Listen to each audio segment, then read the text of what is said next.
Over 150 episodes, more than 3,000 dashcam videos, and hundreds of millions of views. Here are the top 150 most viewed dashcam moments from our channel. Buckle up because things are about to get bumpy, starting off with number 150. Morgan was passing a Honda Civic when the driver suddenly turned into the side of his Honda Accord without warning, sending him out of control.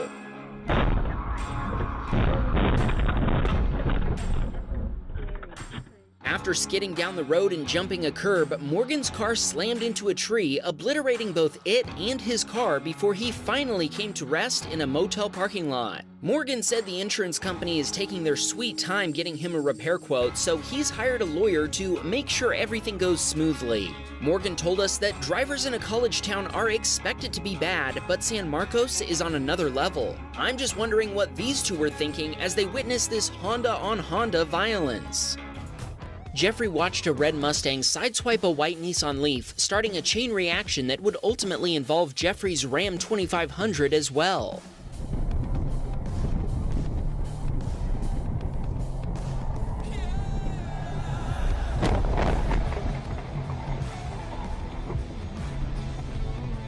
Jeffrey told us that every southbound lane of the highway was shut down by first responders until the wreckage could be cleaned up. Thankfully, nobody was seriously injured in the collision.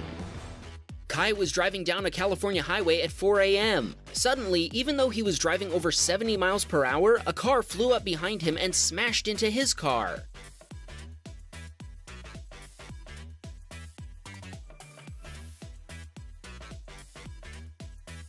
A responding officer told Kai that he believes the other driver had been traveling at over 100 miles per hour at the moment of impact. He also said he smelled a strong scent of alcohol and proceeded to subject the other driver to a sobriety test. Kai doesn't know what the results of the test were, but he does know the other driver was arrested and taken away in handcuffs. Thankfully, the other driver's insurance provider paid to replace Kai's totaled vehicle. Sometimes a driver can do everything right and still get involved in a collision that isn't their fault. Donnie was driving a van down a highway when a vehicle ahead of him lost control and turned sideways, blocking his lane.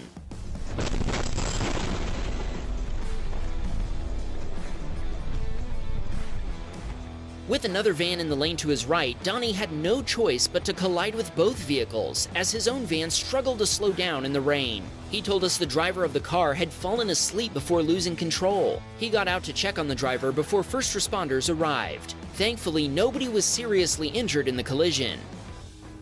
Brandon had just dropped off a package at UPS and noticed his friend and coworker on the opposite side of an intersection while they both waited for a fire engine to pass. Watch what happened after the light turned green.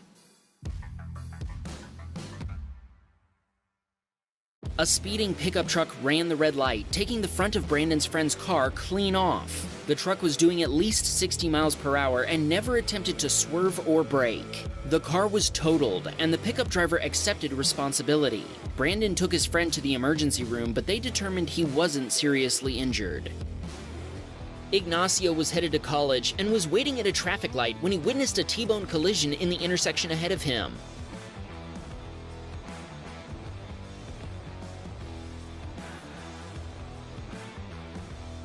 It's unclear what color the oncoming SUV's light was, but what is clear is that the driver made an unprotected left turn before colliding with a driver that had sped up to get through their own yellow light. The result was the SUV flipping onto its side and coming to rest against a traffic island. Ignacio provided his dashcam footage to the responding police as bystanders ran to help the drivers. This week's first video comes to us from Scranton, Pennsylvania.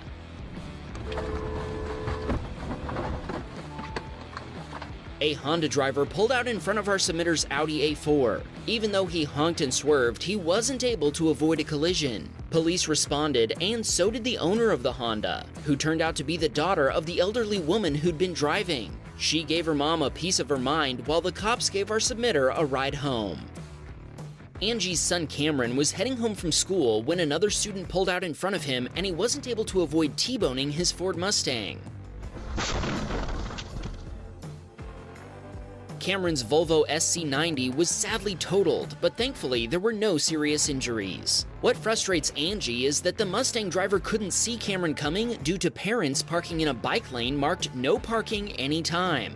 Kids make mistakes, we get that. The Mustang driver shouldn't have pulled into the road without knowing if there was traffic coming.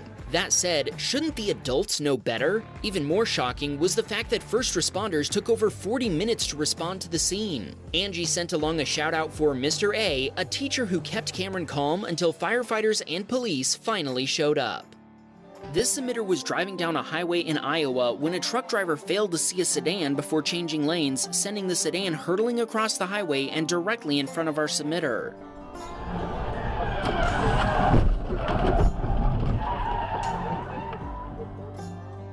Our submitter had no chance to stop in time, slamming into the side of the other car. The other car was totaled, and our submitter's Chevy Bolt EUV sustained $12,000 in damage. The semi-truck was just scratched, according to the submitter. Fortunately, there were no serious injuries.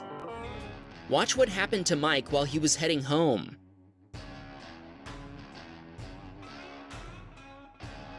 Mike had been spending the night at a friend's house and was on his way home on Sunday morning when an SUV driver ran a red light and T-boned his Prius 2 blocks from home. By the time Mike crawled out of the passenger side, the driver of the SUV was out and telling a bystander that Mike had run a red light and nearly killed her. She then filed a claim with her insurance provider saying Mike was at fault. Mike sent her insurance provider, the same provider he uses, a copy of his dashcam footage, and they told him he had nothing to worry about. They paid him enough to replace his 2017 Prius with a brand new 2022 Prius a week later. Mike told us he can't recommend a dashcam enough and that they really are the best investment any vehicle owner can make. Lewis was being followed closely by the driver of a black Honda. As he rounded a curve, the Honda driver took the opportunity to speed around Lewis before losing control. The Honda driver went too fast into the curve and slid into a parked SUV. Lewis stopped to check on the occupants, and neither of them were seriously injured. Lewis called 911, but he told us the police never responded. Instead, 2 tow trucks arrived to take both vehicles away. Evidently, the owner of the SUV wasn't home at the time, but Lewis sent a copy of his dashcam footage to one of their neighbors. Imagine coming home and finding that. Ismail sent us this video from when he was driving in Las Vegas. While waiting at a traffic light, he watched an unmarked law enforcement SUV turn in front of him before it was struck by a Mustang driver running a red light. Oh! Ismail didn't stick around to find out what happened, but I think we can safely assume the officer was not happy with the Mustang driver after he sped through the red light and likely totaled both vehicles.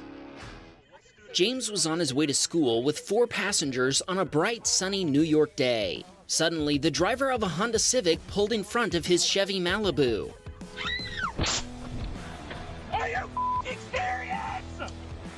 The impact was so hard, the Honda was pushed into a Toyota Sienna, making this a 3-car accident. James had been honking his horn when the impact occurred, and the airbag broke his wrist when it went off. The Honda driver was cited for failing to signal. James has no idea why the Honda driver didn't see him, but he assumes the guy was on his phone. Noah was on his way home in San Diego, California in his 2016 Ford Fusion. He'd told his wife to take their 1.5-year-old baby home in her car and he'd meet her there. Suddenly, the driver of a gray Honda Civic turned in front of him at an intersection. Noah was knocked unconscious and the other driver fled the scene. Police responded and Noah was transported to a hospital with only minor injuries. Unfortunately, Noah's Fusion was totaled, but the good news is that the San Diego Police Department caught the Civic driver that same night. Rafal was driving in Bensonville, Illinois. As he was turning from Foster Avenue onto Bussey Road, he pulled up alongside a Tesla Model 3. When Rafal hit the accelerator, so did the driver of the Tesla.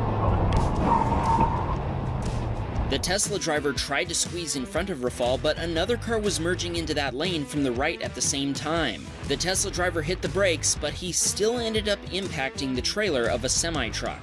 Chase was driving his Kia Soul in Portland, Oregon, when the driver of a pickup truck pulling a U-Haul trailer ran a red light, cutting in front of him and leaving him with no time to react or avoid a collision. Chase T-boned the trailer and his airbags deployed in the impact. His car was totaled after first responders had to use the jaws of life to extricate him from the vehicle. Even with this dashcam footage clearly showing that the pickup driver ran a red light, it still took over 6 months for his insurance provider to accept responsibility. Even so, Chase is grateful he had footage proving that the other guy had been the one to run the red light. He told us, "I would recommend anybody driving to get a dashcam." We couldn't agree more. Miles was on his way back to work after a lunch break when another driver pulled in front of him, giving him no opportunity to stop before colliding with them.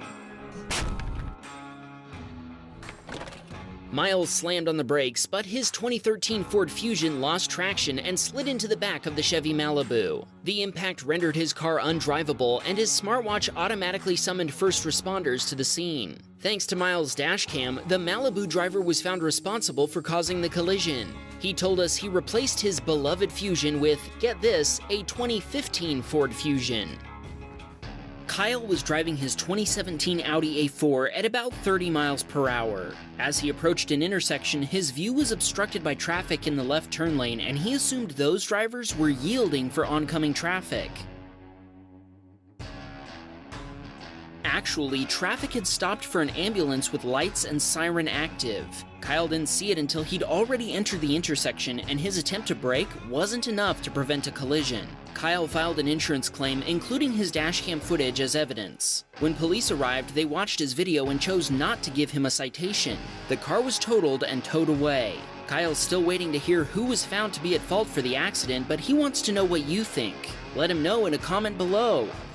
This submitter's father is a truck driver in Germany. He was driving down the Autobahn when the box truck in front of him came to a sudden stop without warning.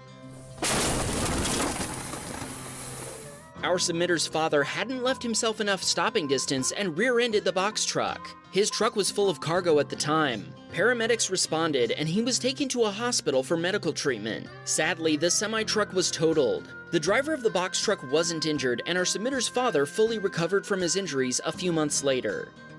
Robert was driving his Jeep Gladiator when he approached a traffic light. The driver on his right had left a gap for an SUV to exit a driveway, so Robert stopped to avoid hitting them. Unfortunately, the driver of a Mustang driving up the turn lane didn't notice the SUV and ran into it even while slamming on the brakes. Robert gave a copy of his dashcam footage to the police.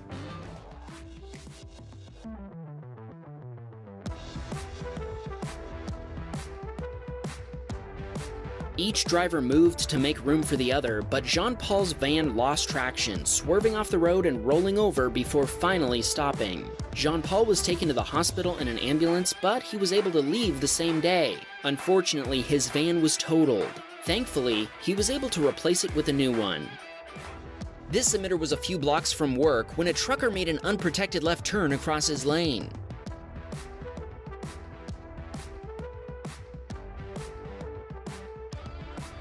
Our submitter told us he slammed on the brakes, but it wasn't enough to prevent a collision. The warning labels on the tank indicate it's used to transport Class 3 flammable liquids, but we don't know if it was full at the time. Our submitter told us the trucker immediately admitted fault. Sadly, his 2007 Honda Accord was totaled, but he has since made a full physical recovery.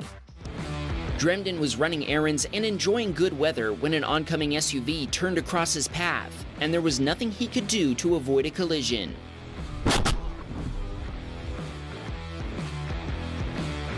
Amazingly, this collision happened 100 feet from a fire station, so first responders were on the scene in about 30 seconds. The only injuries sustained were minor, but Dremden found out later the other driver wasn't insured. Sadly, his 2012 Ford Mustang was totaled by the collision, and fixing it would have cost $24,000 US, which meant it was totaled. Thankfully, his own uninsured motorist coverage paid him $17,000 for the car a week later. After this collision, he upgraded all 3 of his family's vehicles with high-quality front and rear dash cams. He said, "Never leave home without insurance and a dash cam." Kyla was driving her Pontiac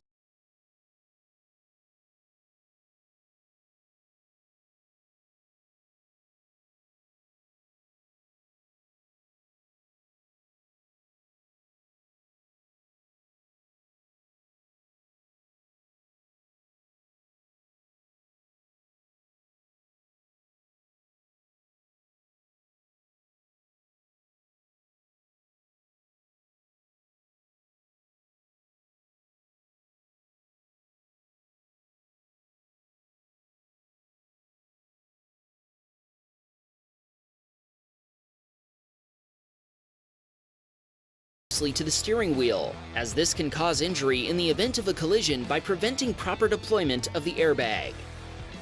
Brian was headed to pick up a friend from the airport in his Honda CR-Z, but after what we're about to witness, his friend had to call for an Uber instead.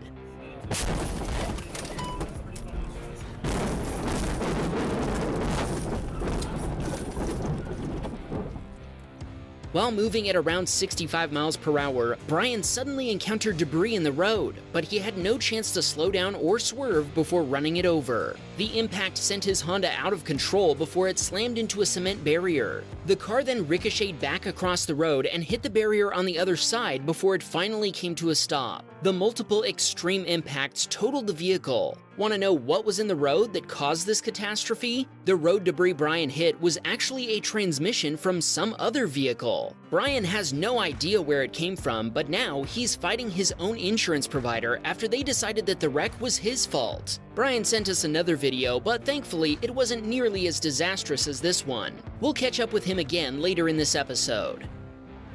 Alexander was heading to his parents' house in his pickup truck to help them move. When a van driver brake checked him, he swerved to avoid it before speeding up to beat a yellow light.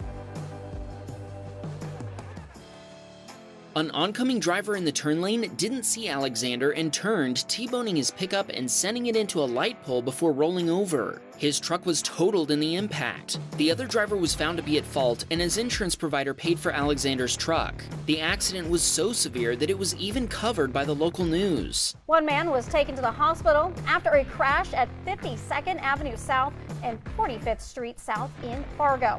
Officers on the scene tell us the pickup was struck by the car at the intersection. They describe the pickup driver's injuries as non-life-threatening despite the massive damage to the vehicle, and they say the driver of the car was not hurt. However, traffic was slowed for more than an hour as crews worked to get that pickup onto another truck. Ram was heading into a hospital parking lot when he had an encounter with a very pleasant pickup driver. Ram started turning into an open parking spot when the pickup driver suddenly floored the accelerator in reverse, blocking him from parking. The pickup driver screamed at Ram through his open window, apparently upset because he thought Ram was going to steal his parking spot.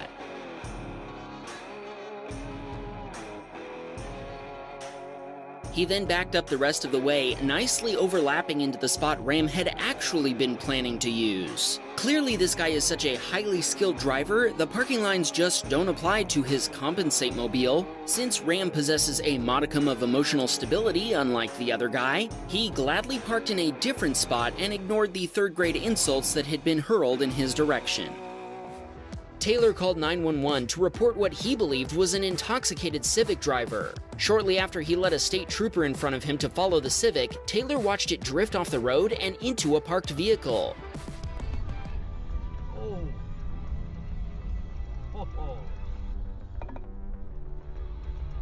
A drunk driver, a Honda bump, and instant justice? This might be the most wham bam of wham bam moments. Well, it would be, except the Civic driver passed a breathalyzer test. He wasn't drunk and claimed he'd just fallen asleep. Incredibly, the collision ended up involving 4 vehicles in total. The Civic clipped a black VW sedan, then slammed into a Dodge SUV and pushed it into a Ford Focus, which isn't visible in the dashcam footage. Taylor stuck around to give out copies of his footage. He also told us that 2 weeks later, the Civic was still parked in the same place on the side of the road. Jason was on his way to work when he watched a car hauler take an on-ramp too fast before rolling over and dumping 3 pickups onto the highway. Okay, that guy is very fired. Thankfully, Jason was able to slow down and avoid hitting the tipped-over top-heavy truck trailer. Nobody else was pulverized by the plummeting pickup payload either. After verifying that nobody was hurt, aside from the driver's employability that is, Jason continued, but he told us he knew right away he needed to send this footage to Wham Bam Dashcam. Thanks, Jason. Isaiah was driving his Toyota 4Runner and was waiting in a center turn lane when he watched a pickup driver slam into the back of a car that was stopping at a traffic signal. Isaiah stopped and gave a copy of his dashcam footage to the driver of the Hyundai Elantra, who seemed to be okay. He thinks the Toyota Tacoma only needed a new bumper, but that the Hyundai was probably totaled. Today's first video comes to us from a DoorDash driver who was on his way through a construction zone when the driver of an oncoming garbage truck failed to yield before turning across our submitter's lane.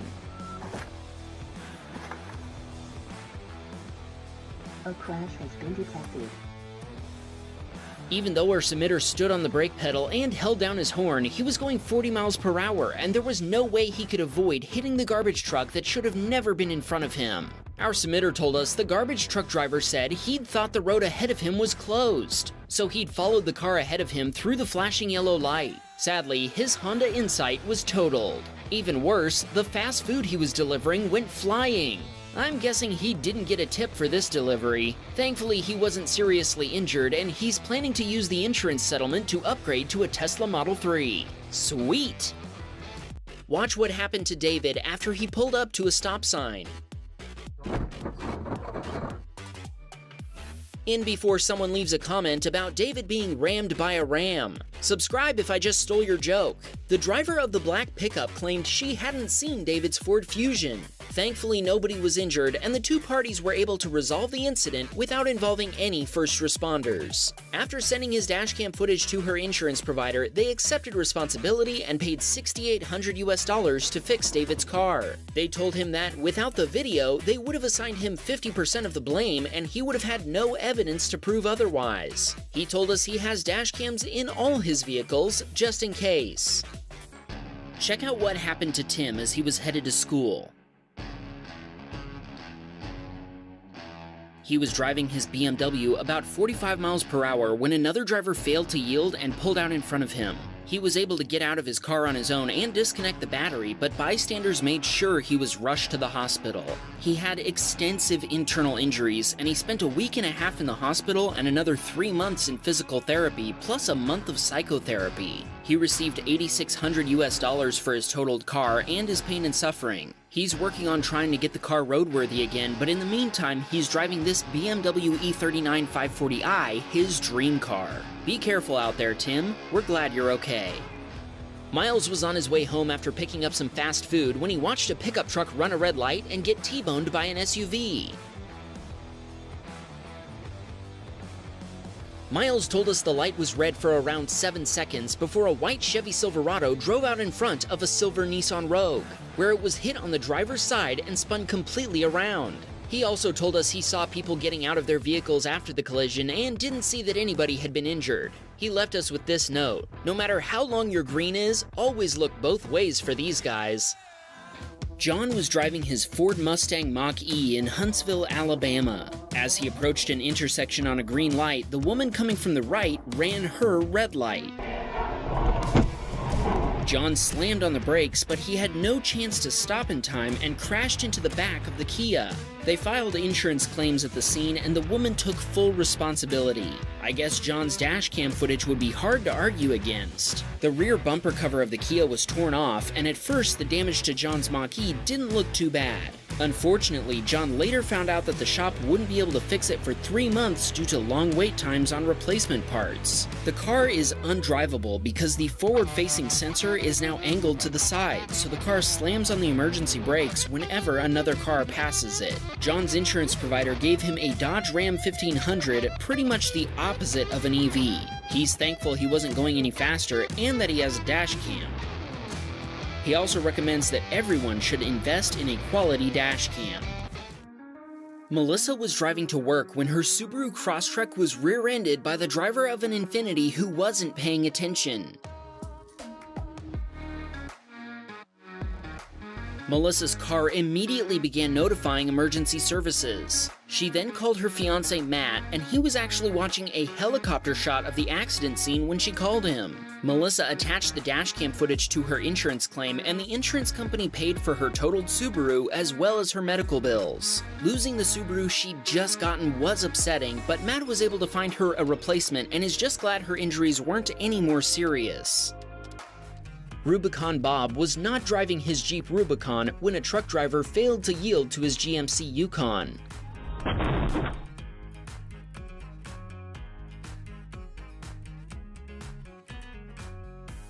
With a concrete barrier on his right, Rubicon Bob had nowhere to go to avoid getting clipped by the semi as it rolled through a yield sign without slowing down. He pulled over just down the road and called the police. When officers arrived, the trucker told them Rubicon Bob had shot past her in the turn and was trying to squeeze in front of her. She repeated that story to Rubicon Bob's insurance provider as well as her own. Once he showed his dashcam footage to both insurance companies, they agreed that the trucker was responsible. He told us he'd put 327,000 miles on his GMC Yukon over 16 years and it was in pristine condition prior to this collision. Sadly, this incident totaled his prized SUV as repairing it would have cost more than the vehicle was worth. He told us he's an insurance agent and he strongly recommends that all drivers invest in dash cams. Chris was headed to get a haircut when the driver of a Nissan Rogue failed to yield and turned across his lane. Chris stood on the brake pedal, but it wasn't enough.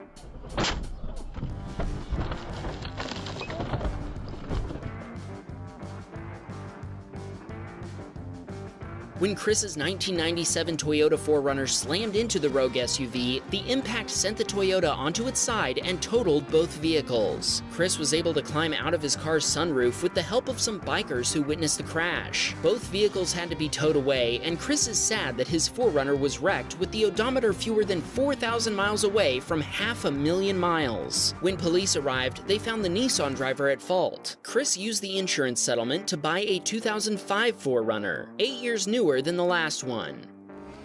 John is a snowplow operator who was working during a winter storm one afternoon. The driver of a Mercury Grand Marquis was driving too fast and spun across the center line and into the path of a pickup truck.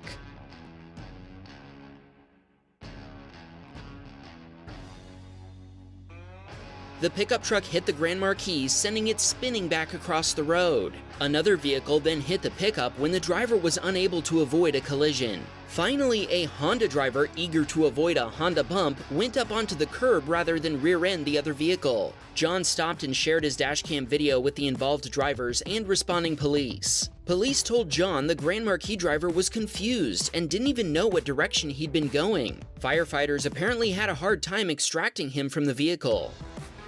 Mark and his wife were headed down a highway in their Honda CR-V when an oncoming pickup truck lost control before sliding sideways across the median.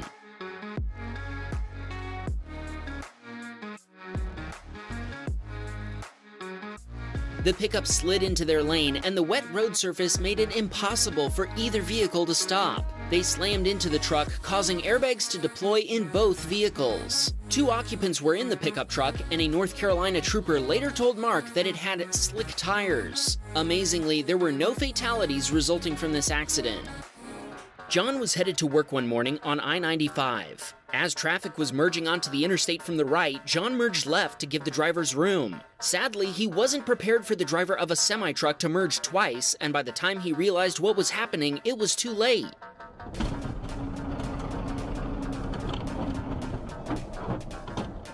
Once contact was made between John's RAV4 and the truck's tires, the force of the rubber on the side of the SUV held it in place and kept John from steering away. Once he finally broke free, both drivers pulled over. The Florida Highway Patrol responded and cited the trucker for making an unsafe lane change. John is now waiting for a repair estimate, but he's already been told he's not at fault for the collision. Samuel watched a Mustang driver weaving through traffic make a critical error when he tried to thread the needle between an SUV and a pickup driver who didn't see the speeding Mustang and started changing lanes.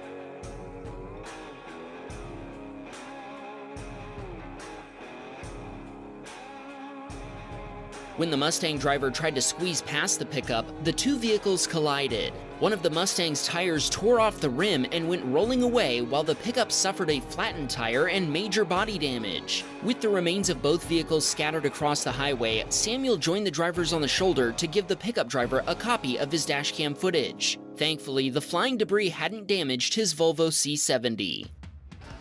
This emitter had left his Ford Explorer parked when it captured a driver pull into traffic, then stop in front of another driver who unfortunately was heading directly toward the sun. Evidently, the driver of the SUV had been delivering food when the collision occurred. Our submitter offered the police a copy of his dashcam video, but they told him it was obvious who was responsible. Our submitter told us he thinks both drivers are at fault, and he asked us to shout out Paul and Samantha.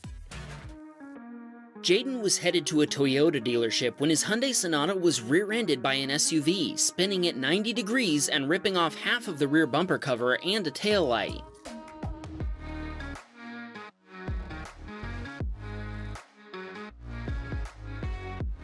Jaden asked the dealership for their security footage of the accident, which gives us a much better angle of what happened.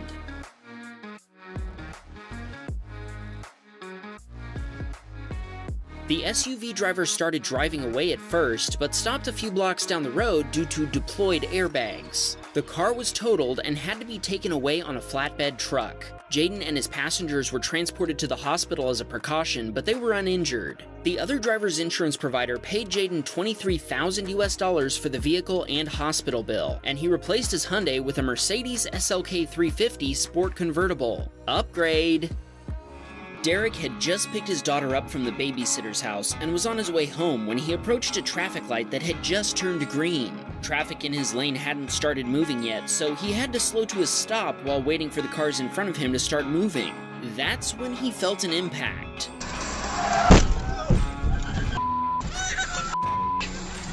Oh! A lady in a Jeep rear-ended him at 45 miles per hour, sending him crashing into the car in front of him. Both Derek and his daughter walked away from the accident without any injuries at all. Unfortunately, the lady driving the car Derek had been pushed into was pregnant, so she requested that an ambulance take her to the hospital just to be safe. The police were called to the scene, and the Jeep driver was found to be 100% at fault. Unfortunately, Derek's car was totaled. Today's first submitter was waiting at a red light when he watched a white Ford Explorer from the right get struck head-on by an SUV from the left that was racing to beat the light.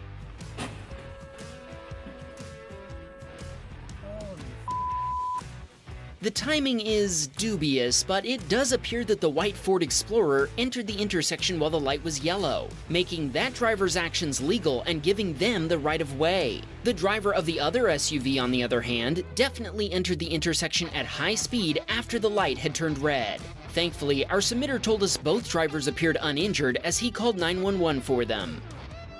Jan was out getting lunch for herself and her husband before he went to work. When the light turned green, she started across the intersection, but she never made it to the other side.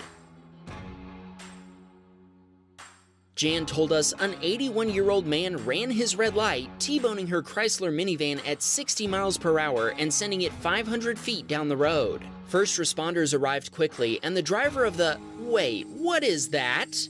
Wow, this has got to be the Honda bump to end all Honda bumps. Anyway, the Honda driver told the police that his light had been green, but they pointed out to him that he'd actually had a green right turn arrow. Jan was taken to the hospital where she received treatment for a head injury. The 81-year-old walked away unharmed. Sadly, Jan's van was totaled. The other driver's insurance provider paid Jan and her husband $12,000, and after medical bills and legal fees, they ended up with $5,200, not enough to pay the $6,200 they still owed on the van.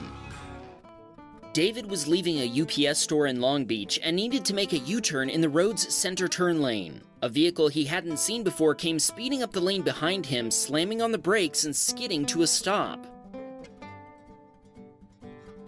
David swerved right to give the other vehicle room to stop without hitting him, missing his opportunity to turn in the process. The other driver, now enraged, passed David in the oncoming lane, then brake-checked him.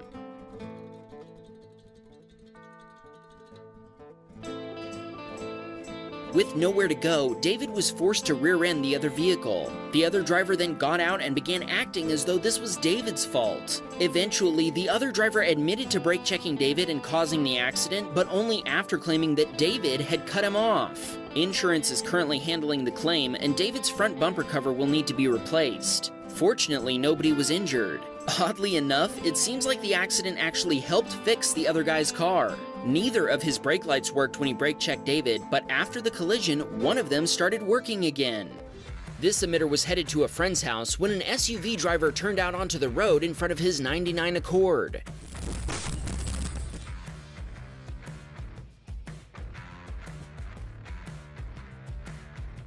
Even though he slammed on the brakes, he was unable to avoid T-boning the SUV. Thankfully, nobody was seriously injured in the impact. When police arrived, they found the SUV driver completely responsible. Sadly, the Honda Accord Coupe our submitter had been restoring was totaled in the collision, but he used the insurance settlement to replace it with a newer Accord instead.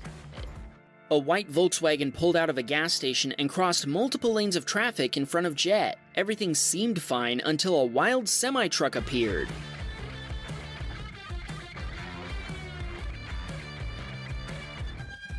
Jet stopped and helped direct traffic while the drivers involved pulled over to exchange information. He asked for a shout out for his friends Danny and Anthony and his little sister Linda. They watch every episode of Wham Bam Dashcam and Wham Bam Tesla Cam. Hey everybody, we hope you're satisfied. Gary was heading home from class when he noticed an SUV ahead of him slowing down to turn. He could tell the SUV would be out of the way before he got there, so he just kept going. Sadly, a different SUV got in the way instead.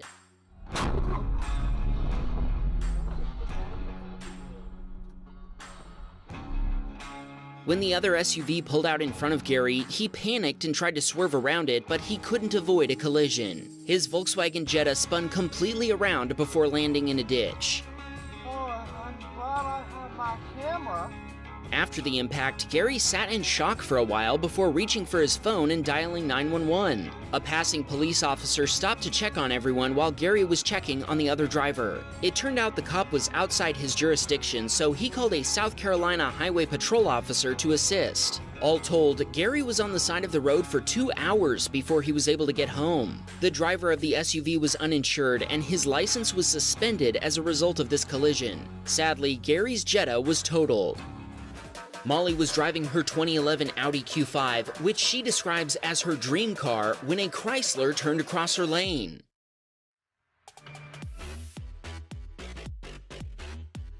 Molly was unable to avoid a collision that totaled both vehicles. She still misses her Q5, and even though she replaced it with an Audi A4, she told us it's not the same. She plans to get another Q5 someday. Thankfully, after a year of physical therapy, the pain in her back caused by the accident is gone, but she still gets occasional migraines.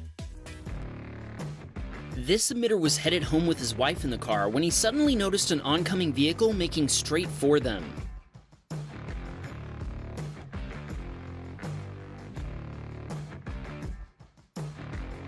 He managed to turn enough to avoid a head-on collision, but the car still smashed into them. What really sucks is that this happened only 150 feet away from the submitter's house. Missed it by that much. The submitter initially paid about $5,500 US to get his car fixed, which took 3 months. After 6 months, the other driver's insurance provider finally paid the submitter for 60% of the repairs. They told him he'd have to get the other 40% from the driver of the red car that had cut the other driver off. After 3 more months, he finally got the rest of the repairs paid for by his own insurance provider. In the accident, one of the submitter's tires was destroyed, and insurance would only pay to replace one, even though tires should always be replaced in pairs. The submitter paid for the second tire out of his own pocket. Ricky was headed to work when she was passed by a reckless Acura driver. Her gut reaction was to slow down, but she had no idea in that moment how bad things were about to get.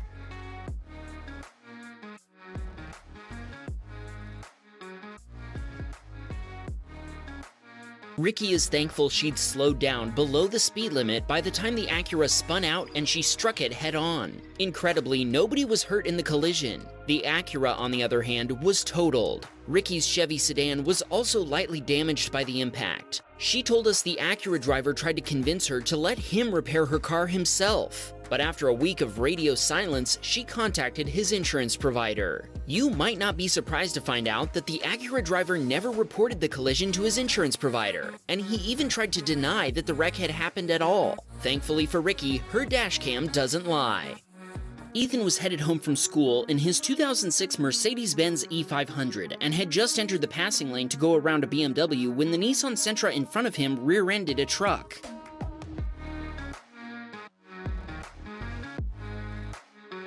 Ethan slammed on his brakes, but it wasn't enough. He rear-ended the Sentra, turning this into a 3-car accident. He was slapped with a $250 fine, and his liability-only insurance didn't cover any repairs to his car after he was found to be at fault for the accident. He spent a month rebuilding his car himself in his driveway, using parts from another Mercedes with a blown engine. It still needs paint, but I'd say that's not bad for an 18-year-old fixing his first car. This submitter was driving her Acura in Yonkers, New York, when the driver of an unmarked van made an illegal U-turn across her lane. Unfortunately, the submitter's vehicle was totaled. The driver of the van then took off, turning this accident into a hit and run. The submitter contacted the police, but they had no luck deciphering the license plate number. If you recognize this white, unmarked GMC Savannah or know who it belongs to, please contact us directly, and we'll pass the information along to the submitter. Gene was sitting in a parking lot when he got a front row seat to the demolition of a Subaru BRZ. Somehow the Subaru driver lost control before slamming head-on into a power pole right in front of Gene's Ford Maverick. Incredibly, the driver got out of the car seemingly unhurt after the airbags deployed. By the way, we weren't sure what kind of car this was, so we asked our Patreon supporters over on our Discord server. Huge shout out to them for helping us identify it as a Subaru BRZ. Gene told us he offered his dashcam footage to the responding police, but they never reached out for it. I'm guessing they didn't need it in this case, but not all collisions are so cut and dry, as we'll see later in the video. Nick was heading to the mall when he watched the driver of a black SUV run a red light and get struck by another SUV.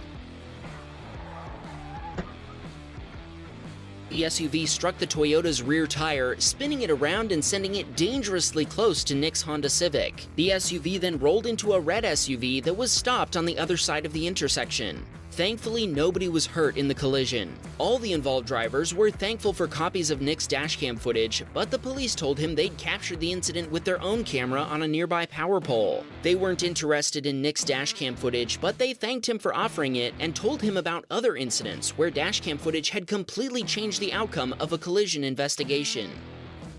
Advait found out what happens when a speeding convertible loses control on the highway.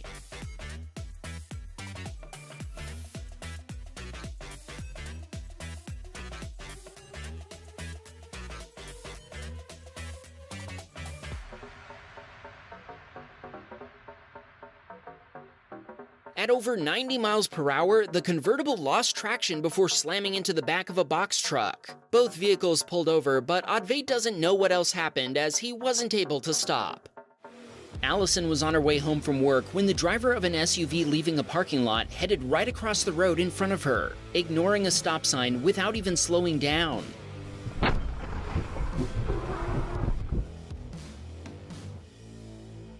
Allison hit her brakes a split second before the impact, but by then it was too late. The collision spun her Mazda 6 completely around before her phone automatically called 911. First responders arrived 5 minutes later. When police began investigating, they were confused about what had happened because Allison's car was facing the wrong way. Allison said they thought she was the driver at fault. The other driver went along with this misunderstanding, claiming Allison had run the stop sign and caused the collision. Allison told them she had a dash cam, and after watching the footage, they cited the other driver. Incredibly, nobody was severely injured in this collision, but sadly, Allison's Mazda was totaled.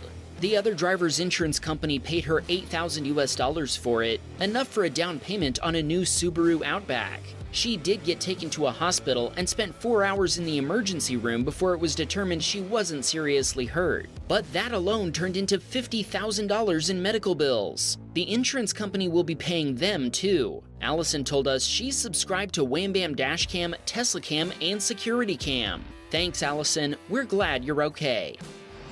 Harry was driving in heavy rainfall when he went to overtake a semi. Unfortunately, tire spray from the truck was hiding an oncoming vehicle, and Harry had to slam on his brakes to avoid a head-on accident.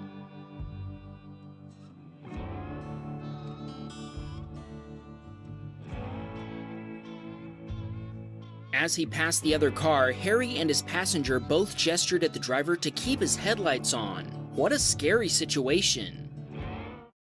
Cole was headed to work, and he admits he was speeding about 10 miles per hour over the limit. Suddenly, a pickup truck hidden by the glare of oncoming headlights pulled onto the road in front of him. Cole had no chance to stop, T-boning the pickup truck. His rare Saturn Ion Redline was sent rolling, finally coming to rest on its roof. Unsurprisingly, it was totaled. Cole had to have surgery for a broken wrist and says he's lucky to be alive. Amazingly, he told us the pickup driver's insurance provider is blaming him for the accident and refusing to pay for his claim. He wants to know who you think is at fault and if he should hire an attorney to sue the insurance company. He also wanted to shout out his family for supporting him through this ordeal. David was heading to dinner with his wife when he watched a pickup truck get T-boned by a Scion running a red light. The pickup rolled over and came to rest on its roof after being struck by the white Scion XB, which had actually been sideswiped by another car with a green light before it hit the pickup. David stopped to help, and so did plenty of other drivers. David called 911 before giving copies of his dashcam footage to the involved drivers. Ernie was headed to Costco for dog medicine when an oncoming driver ran a red arrow and turned in front of Ernie as he proceeded through a green light.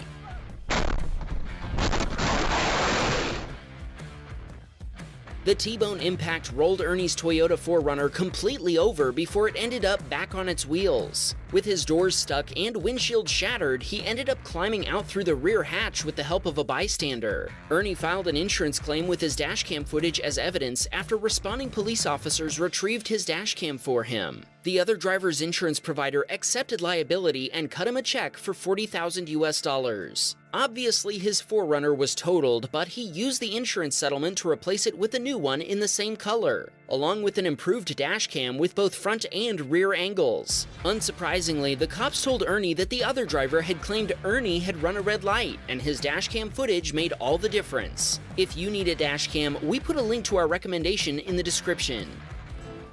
Jeremy's dad was driving along in his Toyota Highlander. The driver of a white pickup truck was driving distracted, interpret that how you will, before traffic ahead of them came to a stop.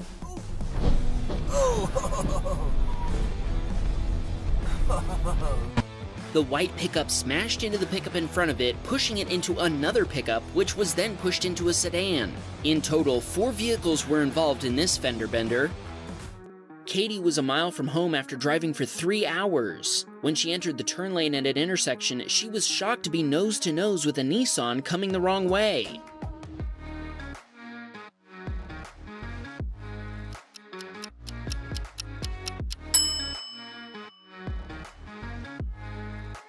She'd been traveling at about 35 miles per hour and had to slam on the brakes to avoid an accident. She could tell that the driver was embarrassed by the mistake.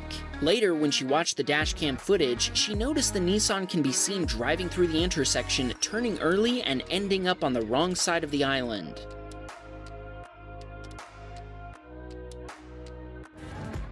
Paolo was driving his Subaru when the driver of an Alfa Romeo failed to yield and turned in front of him at an intersection. Paolo hit the brakes and swerved as soon as he noticed the SUV turning in front of him, but he slid into it anyway. Even though he was later diagnosed with a concussion, he managed to call 911. He also received whiplash, and his Subaru was totaled in the impact. His airbags deployed, and he was taken to the emergency room to be x-rayed. Fortunately, no fractures were found. He wanted to thank the Markham Fire Department, York Region Paramedic Services, and the York Regional Police for responding to the scene, and the staff of the Markham Stouffville Hospital for ensuring he was taken care of. Dan was headed home after dropping a friend off one night when he approached and stopped at a red light. As he waited for the light to turn green, he noticed an oncoming vehicle in a turn lane wasn't stopping or turning.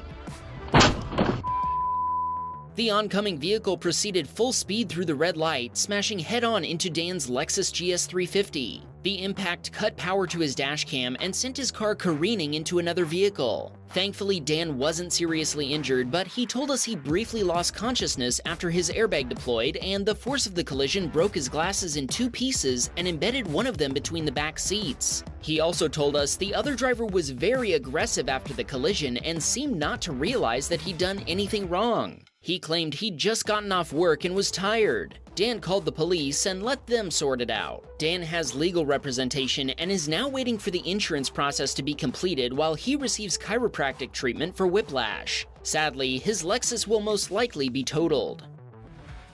Kenya was heading home from Starbucks when the driver of a blue Hyundai made an illegal U-turn and Kenya wasn't able to avoid hitting her. The other driver fixed her front bumper cover with tape or bungees or whatever that all is before Kenya was able to take a picture of her car. She then refused to take responsibility for causing the collision. Kenya made a police report and is now waiting for a repair estimate. Jordan was driving his BMW 340i in New Jersey when he noticed a dark-colored Acura driving erratically. Check out what happened after Jordan had been following the Acura for a while. There was just an accident! Bro! Holy I just witnessed a accident! Holy Yeah. Holy Heard it. Bro! I heard it. Bro! Yo! I heard it. Nah, let me get out. After the Acura drifted across a lane line and struck another vehicle, it crashed into the center divider before ricocheting across the highway and into the guardrail. Jordan stopped and checked on the driver, who asked him who hit who. This leads Jordan to believe he'd either fallen asleep at the wheel or he was driving under the influence. Fortunately, the drivers of both vehicles were okay. Jordan sent his dashcam footage to the driver of the white Corolla. This submitter was on her way home when the driver of the Mustang ahead of her turned across the oncoming lane, failing to yield to a minivan. The impact sent both vehicles spinning before they smashed into a sign. Sarah immediately stopped to check on the occupants, then called 911 after verifying they weren't seriously injured. The 911 operator asked Sarah to stay at the scene until a police officer could collect her dashcam footage. She ended up showing it to several first responders before leaving. By the way, this is Sarah's second time being featured on Wham Bam Dashcam. Her first submission was from a year ago, when a pickup turned and T-boned her Dodge Charger. We'll link to that episode at the end of this one. Antonio was driving down the interstate when a dump truck performed a pit maneuver on his Nissan Sentra.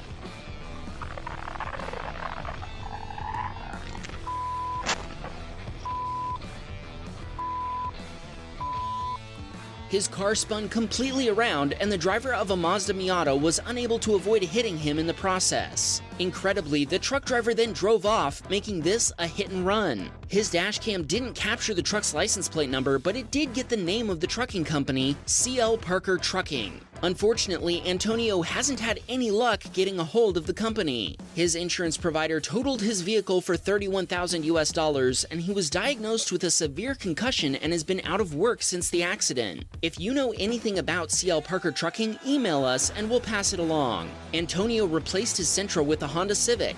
Watch out, Tesla Cam, he says. There's another Honda on the street. Tanner was driving his Ford F-150 at 35 miles per hour when the driver of a utility truck suddenly pulled onto the road in front of him, and slamming on the brakes wasn't enough to avoid a T-bone collision.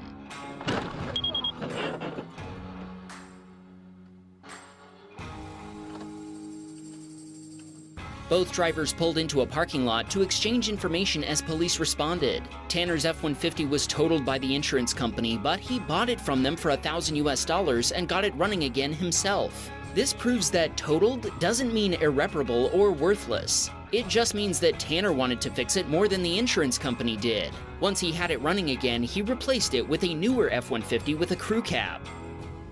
Theodore was driving when the driver of a box truck ran a stop sign and T-boned his Ford Transit van.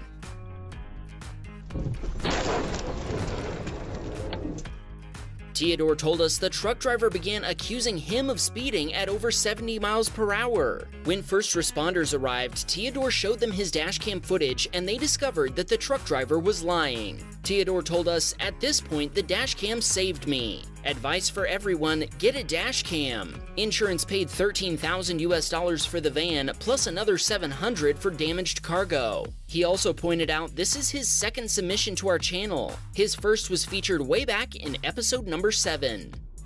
Peyton was on his way home when he watched a Dodge pickup truck hydroplane and lose control.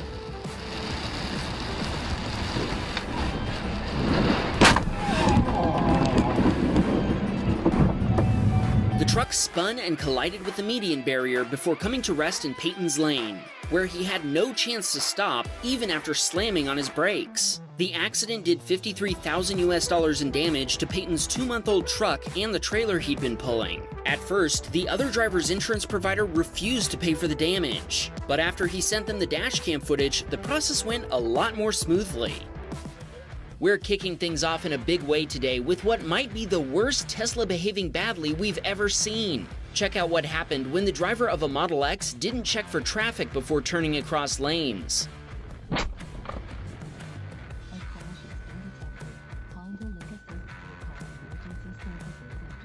As our submitter, who had the right-of-way, drove down a local road at the speed limit, an oncoming Model X driver turned through a gap without checking for traffic, and our submitter wasn't able to avoid T-boning them. The collision totaled our submitter's Honda Civic, as well as the brand new Model X that still had temporary license plates. And no, this was not a Honda bump, but we've covered this before, so fight about it in the comments. Our submitter told us first responders, including police, firefighters, and paramedics, arrived at the collision scene. But when the police made a report, they recorded the Tesla driver's insurance policy information incorrectly.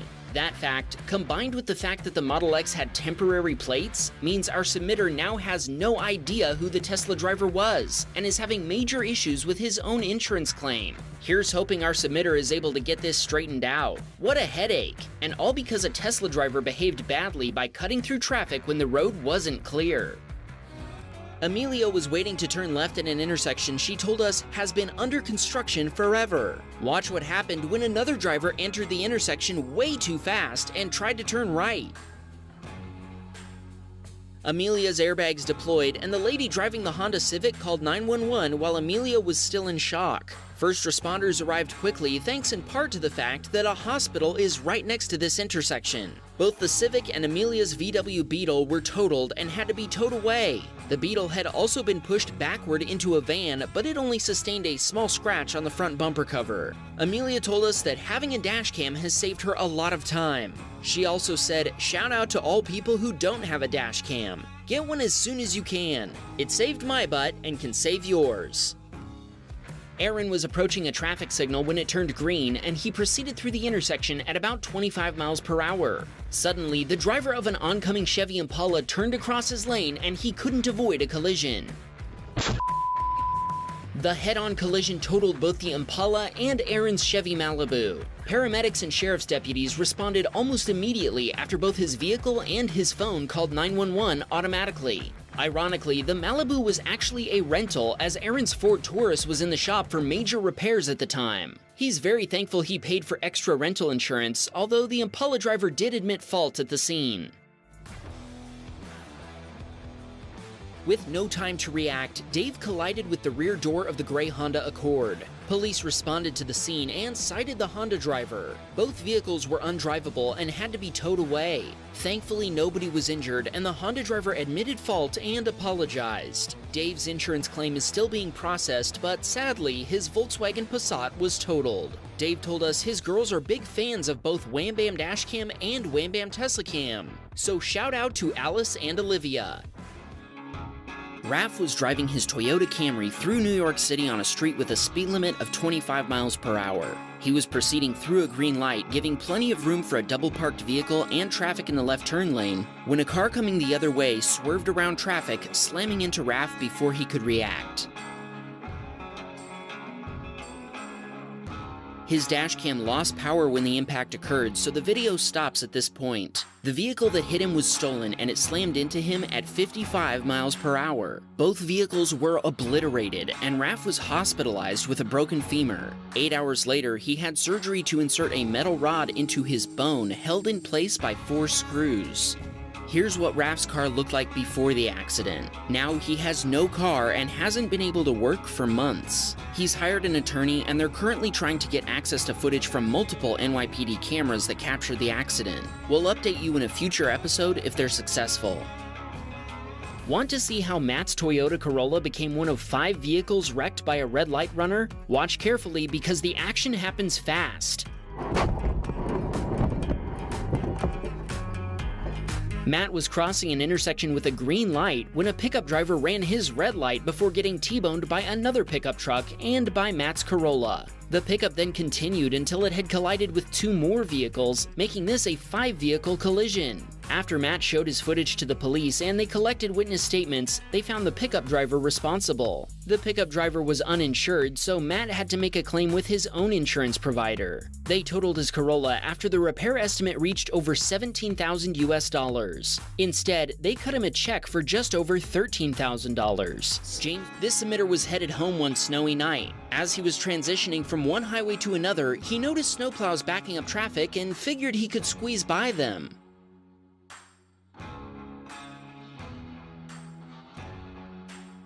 At the moment he was attempting to pass the snowplows, they moved to the right without signaling, surprising our submitter. When he swerved to avoid hitting the blade, the snow caused him to lose control. His Subaru Impreza slammed into the plow blade, ripping off the side view mirror, wrecking the driver's side door, and leaving yellow paint down the side of the car. Our submitter admits this accident was his own fault, and he knows he should have slowed down and merged behind the snowplows, so be gentle in the comments. He shared this clip hoping others will learn from his mistake. Fortunately, his no-fault insurance policy paid for his repairs anyway, which cost over $4,000 US.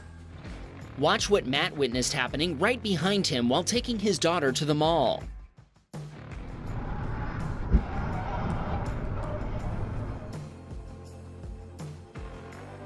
The driver of a Toyota Avalon had cut from the passing lane to the exit lane to get around traffic. But when the SUV and the travel lane began a simultaneous merge, their evasive maneuver caused them to lose control. After striking the guardrail, the Avalon careened across the highway and into the Mazda SUV in the passing lane, smashing them both into the median barrier. The impact sent bicycles scattering across the highway as they fell from a rack attached to the Mazda. Thankfully, it doesn't look like any other drivers ran over the bikes. Matt stopped and provided a copy of his dashcam footage to law enforcement officers after they responded to investigate the cause of the collision. Marco didn't stand a chance against a Honda Pilot. When Marco proceeded legally through a yellow light, the driver of a Honda Pilot turned across his lane, failing to yield to oncoming traffic with the right-of-way. Marco told us the other driver claimed to have a green light, but the dashcam footage reveals that isn't possible. Either their turn arrow was still yellow, or it had turned red, just like the light facing Marco's direction. Regardless, it couldn't have been green while Marco's light was still yellow. He's now fighting to have his repair and medical bills paid for by the other driver's insurance provider. Eli was taking a friend to get his wisdom teeth removed when they watched a pickup slam into the fender of an oncoming SUV, sending it over an embankment and into an irrigation canal. Oh my God. The pickup spun around and stopped just short of hitting a power pole while the SUV plunged into the water. Eli helped the SUV driver climb out of one of the rear doors as the SUV sank into the water. In the meantime, his friend helped the occupants of the pickup, an adult and 2 children. First responders arrived quickly and provided aid to everyone involved in the collision. In spite of all that, Eli's friend was still able to get his wisdom teeth removed. Tux's grandparents were on their way to pick up a pizza when an oncoming pickup driver turned across their lane without realizing how fast the Kia Optima next to them was approaching the intersection.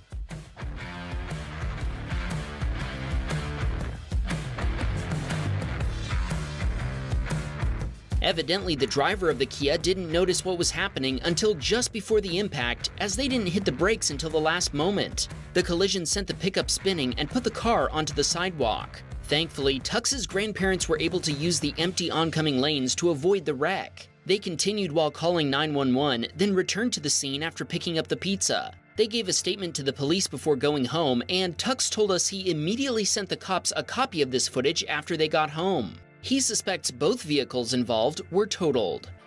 Brian was driving through a construction zone on an interstate highway. As he entered an area with concrete barriers on both sides and nothing resembling a shoulder, traffic suddenly slowed way down.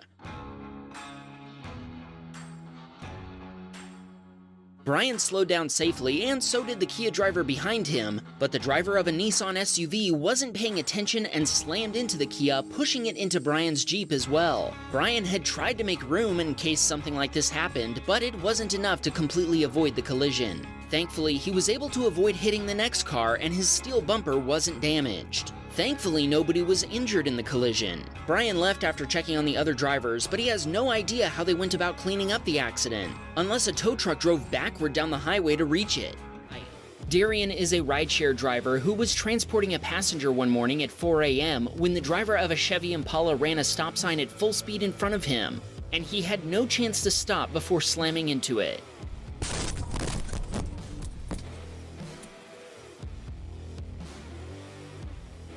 Darian slammed on the brakes and honked, but there was just no way he could avoid a collision. Bystanders called 911 while Darian checked on the occupants of the Impala. When police arrived, Darian showed officers his dashcam footage and they immediately found the Impala driver at fault. Thankfully, nobody was severely injured in the wreck. Sadly, both the Impala and Darian's Lexus RX were totaled by the collision. This submitter is a trucker who had a Civic driver wander a little too close to his big rig.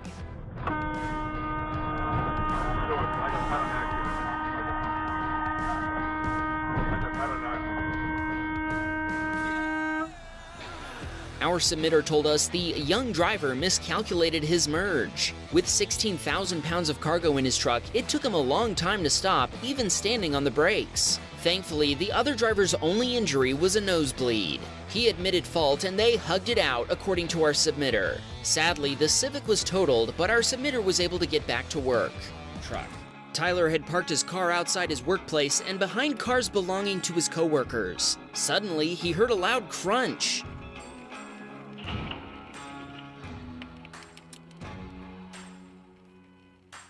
Without warning, a tree branch had snapped off and landed directly on the vehicles belonging to two of Tyler's coworkers before splintering. Both vehicles were totaled, but thankfully there were no injuries. By the way, when a car is considered totaled, that doesn't mean it's undrivable, unfixable, or worthless. It just means the insurance company would rather cut the owner a check than pay to fix the damage. Since the tree was on company property, Tyler's employer paid to replace both vehicles. JR was driving down an Oklahoma highway when the driver of a Kia Optima merged into the fender of his Rivian R1T, effectively pit maneuvering themselves off the front of his pickup truck.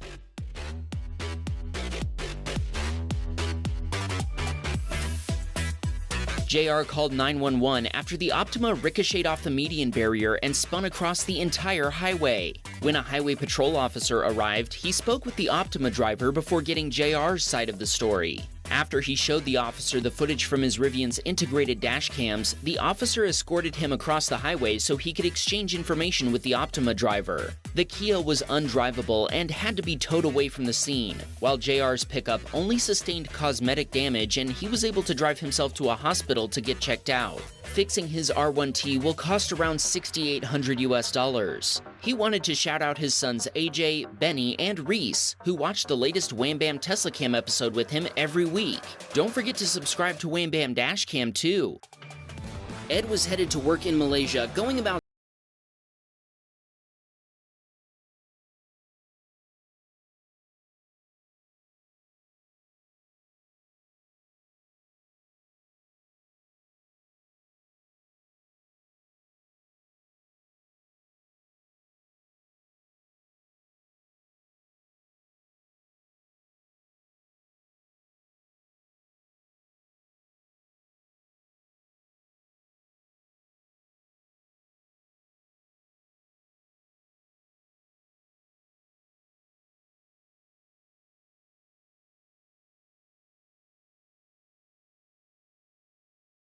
his Nissan Leaf on his way to work one morning. As he approached a green light, he noticed another car not moving and assumed the driver wasn't paying attention. It turned out the other driver had stopped for another reason one KN couldn't see or hear until it was too late. A San Francisco police car T-boned KN's car and pushed it into a light pole, totaling both vehicles. Later investigation revealed the cop car hit the Leaf's driver's door at 32 miles per hour. The cop car spun around and struck the Nissan in the back as well, shoving it hard into the light pole. A witness later said the cop car had accelerated before the impact, and both vehicles' airbags deployed. The official police report stated that the officer driving had slowed down for the intersection, and since KN didn't have comprehensive insurance coverage, he got nothing in the way of compensation after being found at fault. KN's Nissan was completely destroyed, and he was briefly hospitalized before making a full recovery. Fortunately, he was able to replace his car with another of the same year. This emitter had just finished up a night shift and was heading home when a car ahead of him lost control.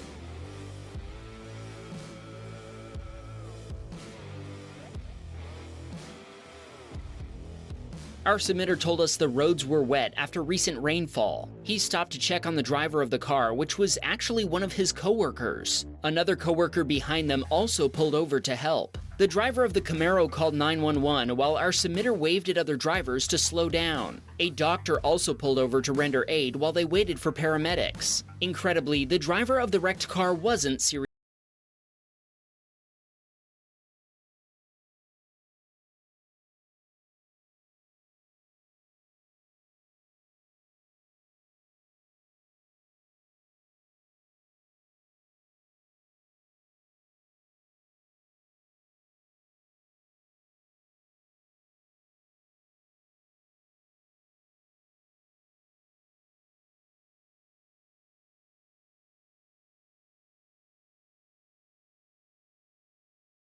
the road.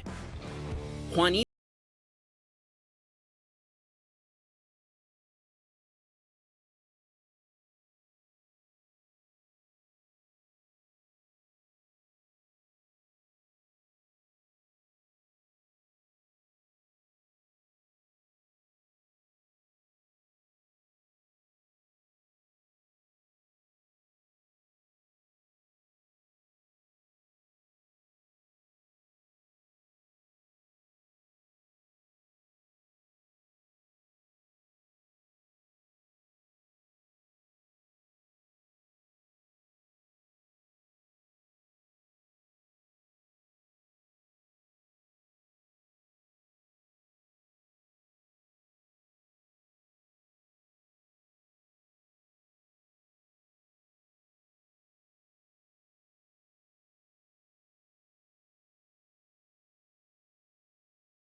yelled at him, which he couldn't understand through his windows, while another young woman in the back seat waved a baseball bat at him. She then tossed a drink out of the window before driving off. Juanito ended up following her inadvertently since he was headed the same way, and she brake checked him one more time before he swerved around her and drove away.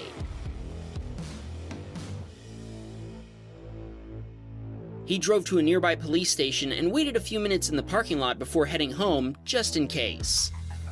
Kalos was approaching a red light in his Toyota Corolla. When the light turned green, he began accelerating, but the driver of a Kia Telluride decided to make an unprotected left turn in front of him.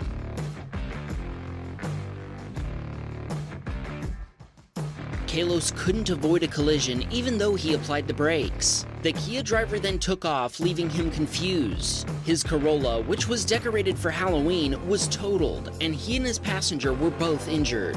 The Kia driver was later caught and arrested for DUI and hit and run. Kalos is still waiting to get a settlement for his totaled car. Hammy is a trucker who was on his way to his final stop in downtown Chicago after a week-long trip. As the traffic in the lane to his right began to slow down, the driver of a black Nissan Altima made a very expensive miscalculation.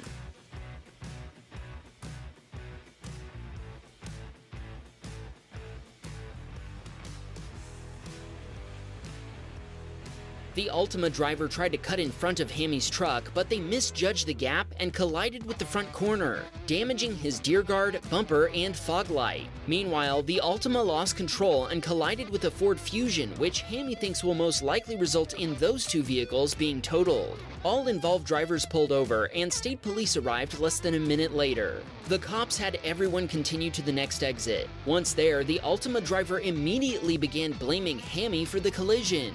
In the chaos, he didn't know who was at fault, as the whole incident had happened so quickly. Thankfully, his dashcam footage allowed the police to conclude their investigation instantly. The Altima driver was proven responsible and Hammy was cleared of any wrongdoing. Thankfully, nobody had been injured. Sadly, but perhaps not surprisingly, the Altima driver was uninsured. Fixing Hammy's truck will cost $5,000 US, which his employer is paying for. But if you thought that was the end of the story, you're wrong. 2 days later, the Altima driver called Hammy's boss and threatened her with a lawsuit. She laughed at him and wished him good luck before guaranteeing him he wouldn't make a penny off her. Hammy told us he's grateful for his dashcam, knowing his spotless driving record would have been done for if not for the footage proving his innocence. The stories of drivers caught in their lies are just starting, so buckle up. Just Dave was headed home from work when the driver of a pickup truck pulled across his lane, leaving him no opportunity to avoid a collision. Just Dave chose to steer toward the front of the pickup in an effort to avoid injuring the other driver. He turned out to be a 78-year-old man who hadn't looked left before pulling across the road. Just Dave's Hyundai Palisade summoned first responders. Thankfully, there were no serious injuries, but Just Dave's Hyundai was totaled by the collision. He told us he misses it dearly, but he's thankful everyone is okay. Just Dave said, "Tell your viewers to get a dash cam. I used 3 of them in my totaled vehicle and they made the insurance process painless." He also told us he enjoys the fantastic narration and not having to pause the video to read text descriptions. Thanks, Just Dave. If you agree, we hope you'll subscribe.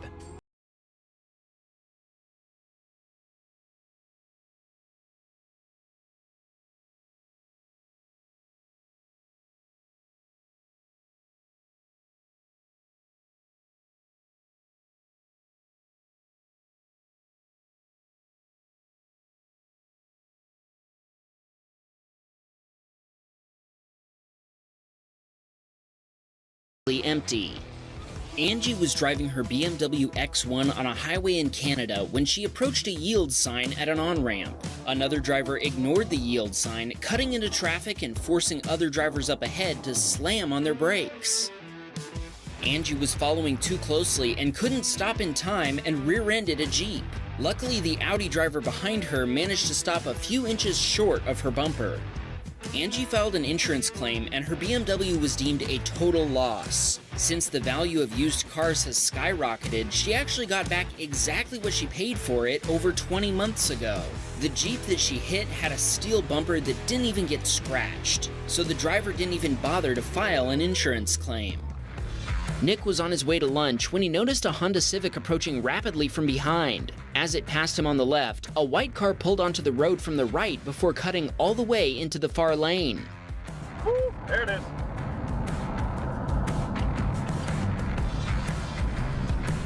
The Civic driver's speeding and the other driver's illegal turn across lanes combined to create a collision that definitely could have been avoided. Both drivers pulled over, as did Nick, who checked on the driver of the white car. Thankfully, nobody was injured in the collision. Nick shared his dashcam footage with the responding deputy, but he told us he never found out who was determined to be responsible. Cast your vote in the comments below.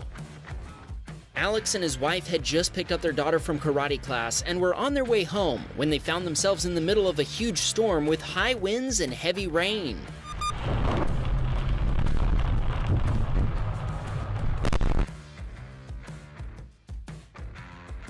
Alex told us he was going about 30 miles per hour due to the low visibility when he slammed on the brakes for debris in the road. He managed to slide to a stop before hitting a downed tree, but the driver behind him wasn't able to stop. Alex's Infiniti Q50 was launched over the downed tree when a Subaru slammed into it from behind. Firefighters, paramedics, and the State Highway Patrol all responded to the scene. Miraculously, there were no serious injuries, and Alex's daughter Sophia was completely unharmed. His insurance claim is still pending, but he said it seems pretty cut and dry as far as liability is concerned. He wanted to shout out his daughter for being a trooper and told us she insists on watching both Wham Bam Dashcam and Wham Bam Teslacam with him every week.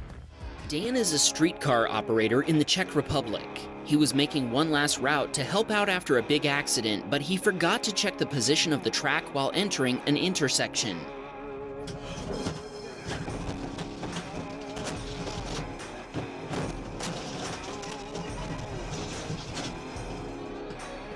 Luckily, nobody was hurt. Dan admits this accident was entirely his own fault and he was sure he'd get fired. Instead, he was allowed to keep his job as long as he paid for the damage. It cost him about $3,000 US. Fortunately, his insurance provider covered most of the repair costs. He wanted us to remind everyone that streetcars take a long time to stop. Even going only 30 miles per hour, it takes about 250 feet for a streetcar to come to a complete stop. This submitter was headed home from his girlfriend's house when the driver of a Jeep Liberty turned across his lane before slamming on the brakes. Even though our submitter slammed on the brakes and swerved, he wasn't able to avoid colliding with the Jeep at about 25 miles per hour. Amazingly, he wasn't injured at all. Police responded to the scene and cited the Jeep driver after 3 officers found them completely responsible. Our submitter is sad that his Mazda 3, which was 4 months from being paid off, will probably be totaled by insurance. He wanted to shout out his girlfriend, sister, aunt, and parents for helping him out after the collision. Cameron only had 12,000 miles on his 2022 Jeep Gladiator Rubicon EcoDiesel when a teenager driving a Honda failed to yield, turning in front of him and causing a brutal T-bone collision. Cameron said he'd only had the pickup for 6 months when this happened. The insurance claim is still being processed, but he fully expects them to pay off the truck and cover his medical bills based on this footage. Cameron described his Jeep Gladiator as his dream car and told us, "Rip to a real one. We feel you, bro. We're just glad you're okay." Nick was driving about 30 miles per hour in a 40 mile per hour zone and catching up to another vehicle going about 20 miles per hour. Since the lane lines indicated passing was allowed, Nick decided to pass the vehicle. Just as he made his move, the driver of the pickup truck put on their turn signal and immediately began turning left.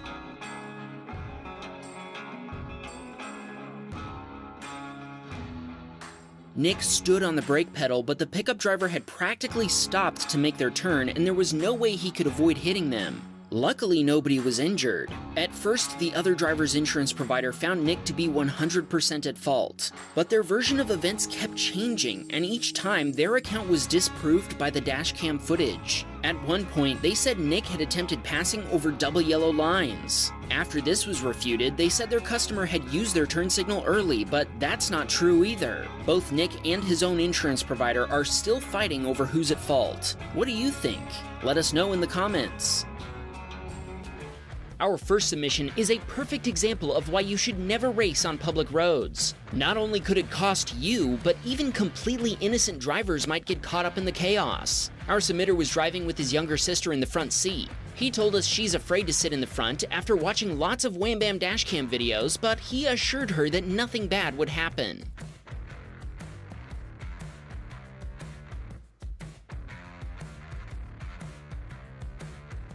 It looks like he spoke too soon. 2 racing drivers sped by on either side before one lost control and hit the other. The 2 out-of-control vehicles proceeded to collide with 3 more, making this a 5-vehicle collision. Incredibly, our submitter's Toyota RAV4 was completely untouched, partly due to the fact that he stood on the brake pedal once the carnage began to unfold in front of him. He pulled over and checked on the occupants of the involved vehicles. Incredibly, nobody was seriously injured. He provided his dashcam footage to the victims and the responding police officers before continuing on his way. Our submitter told us this incident inspired him to upgrade to a dashcam with both front and rear camera angles. He also wanted to shout out his younger sisters, Tuntun and Princess. Watch what Tony witnessed while taking his family to his parents' house. A flatbed hauling a boat took a corner too fast, swinging the boat into a vehicle and onto the pavement. Tony pulled over to block traffic and check on the victim. She was fine, but the driver of a second flatbed that had been following the first kept yelling at Tony to go away, even though he was staying well clear of the accident. The woman was fine, but the same can't be said for the boat. The flatbed driver dragged it half a block and into a parking lot before getting it back on the truck. Michaela was driving her Volkswagen Golf down a highway in Grand Rapids, Michigan. Watch what happened when a pickup driver swerved without checking his blind spot to avoid a car that had stopped.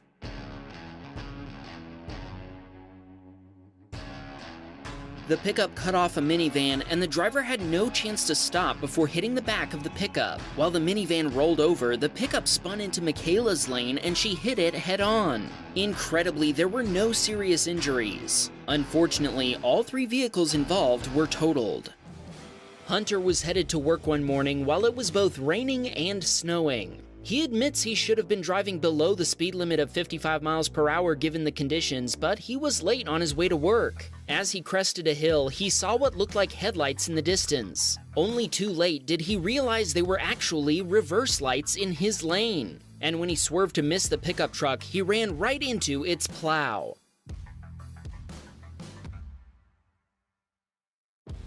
Hunter's Chevy Cruze slid into the snowplow even though he was standing on the brake pedal. The impact totaled his Cruze and destroyed the plow attachment. Hunter called 911 and the road conditions delayed first responders for 15 minutes. Neither of them requested medical attention, but that ended up being a mistake as Hunter had bruised ribs and tinnitus from the collision. Insurance investigators found the pickup driver at fault, and his insurance provider gave Hunter enough money to replace his Chevy Cruze with a used 2021 Nissan Altima a week later. I think we can learn 2 lessons from this story. Slow down when the road is slick, and get checked out by paramedics even if you feel fine in the moment. Tanim was headed to work when he approached a Tahoe hogging the passing lane. Tanim used the travel lane to get around him, which is legal in the United States, but then traffic ahead of him suddenly slowed down.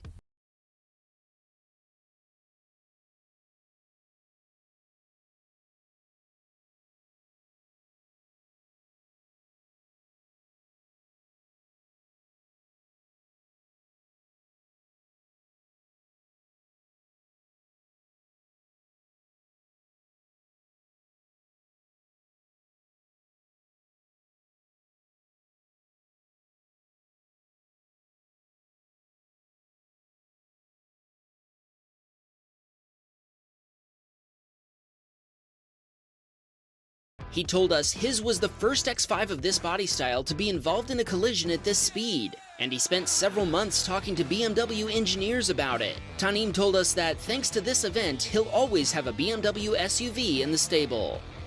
Simon was headed home from work when a Porsche came flying up behind his Audi Q3.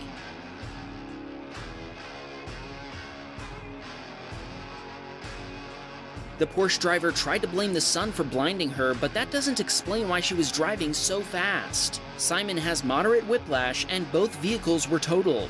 A few minutes after the crash, her mother and friends showed up with a tow truck and tried to quickly get Simon's info so they could leave. Simon knew something wasn't right, so he made them wait for the police, and they were not happy. When the cops arrived, they gave the driver of the Porsche a breathalyzer test. We don't know what the results were, but we do know that she was immediately arrested. Simon wanted to shout out everyone who stopped to help, especially an off-duty cop who kept him from having a panic attack. He also said he's thinking about replacing his Audi with a Tesla. Keegan's father was headed home from the gym in his Kia Optima during a heavy rainstorm when the driver of an SUV in the passing lane tapped the brakes before losing control.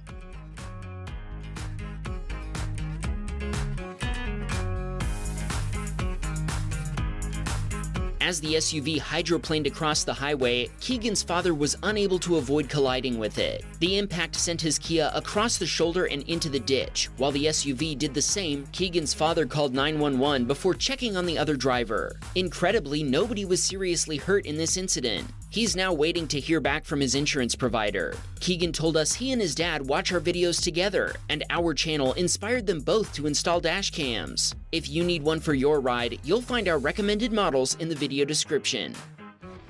Want to know how this happened? Buckle up, we're about to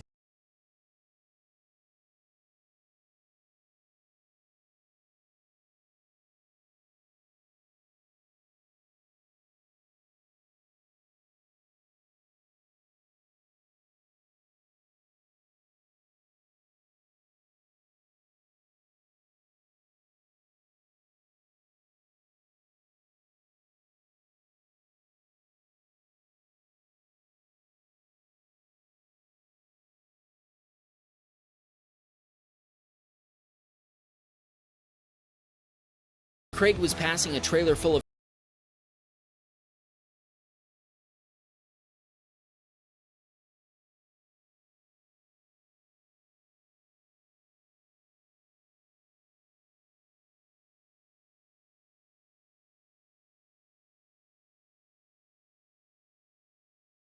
incident, and the company paid to repair Craig's car. They also paid for his rental car while he waited 9 weeks for parts. All told, it cost them $17,000 after a failed strap made them lose their crap.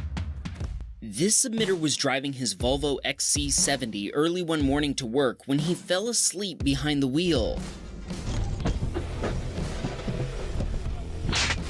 The airbags deployed when the car came crashing down, and the driver immediately felt pain in his back. He woke up when the car veered off the road.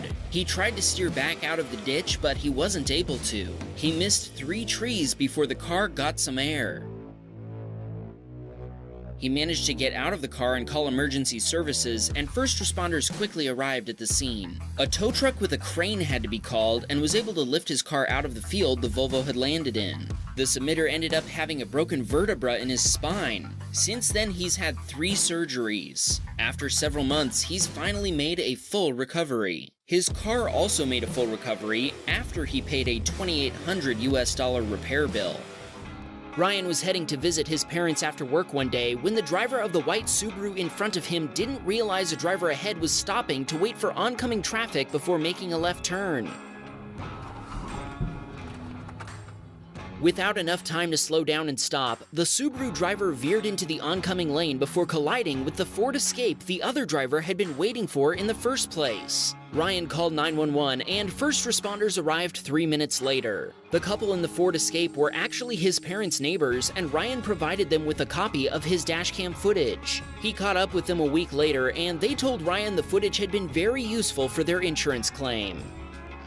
Cameron was headed home in his Honda Civic when the vehicle in front of him kicked up a chunk of concrete. The concrete was debris left over from construction and weighed 5 pounds. When it hit Cameron's windshield, it punched a hole through the glass and sprayed shards all over the cabin. Cameron was hospitalized and needed surgery to remove glass from his face. He sent us some gnarly photos, which YouTube won't let us show you. $26,000 later, both he and his car are okay. Caleb was on his way to work during a blizzard, and he told us his commute is only about 5 minutes long. He assumed he'd have no trouble getting to work safely in his Nissan Pathfinder, but he was wrong.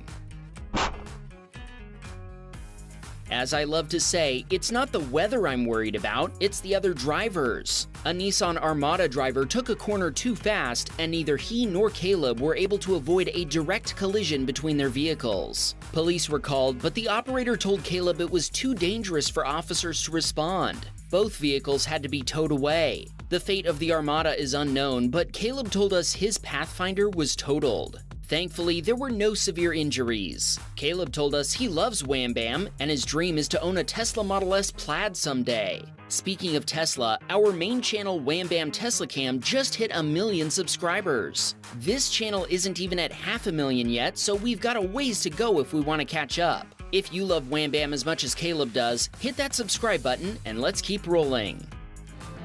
Aaron was driving his Jeep Wrangler down a Texas highway when he noticed something coming off a trailer he was passing. Little did he know, it was actually the lug nuts coming loose and flying at his car, and it was about to get a whole lot worse.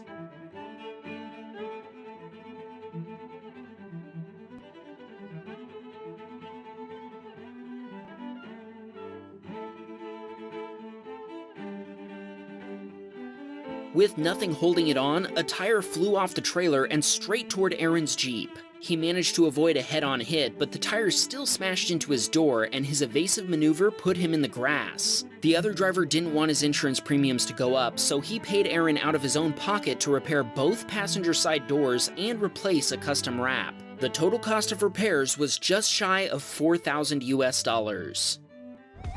Justin was headed straight through a green light when an oncoming driver made an unprotected left turn across Justin's lane.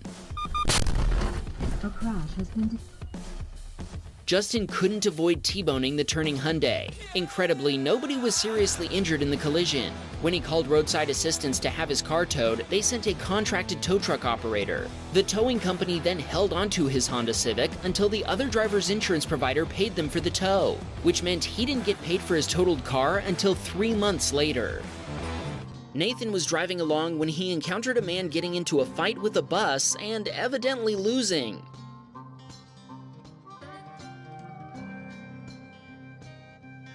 The man hurled insults at the driver, who kept the bus doors closed while the man failed to damage the bus at all. Nathan continued on while the man walked away. Maybe next time he should pick on someone his own size.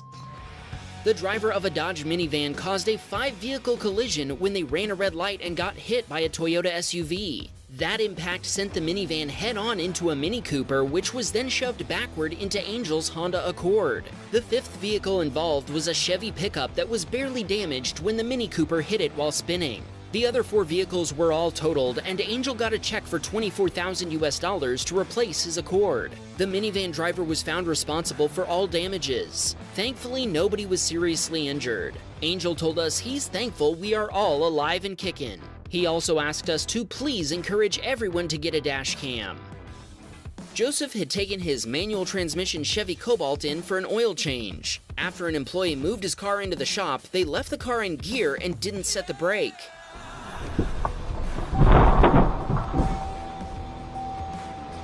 When another employee had finished filling the oil, they reached in the open window of the car and turned the ignition, sending the car lurching forward and smashing into a toolbox before the engine stalled. The manager told Joseph that there had been a minor bump, but Joseph was shocked when he watched his dashcam footage and learned what had really happened. After he showed the shop owner the footage, they did the right thing and agreed to pay for the $670 in damage. He also let us know that the shop owner has been really helpful with the whole situation. This submitter watched an SUV driver lose control and wreck after a black car nearly sideswiped him.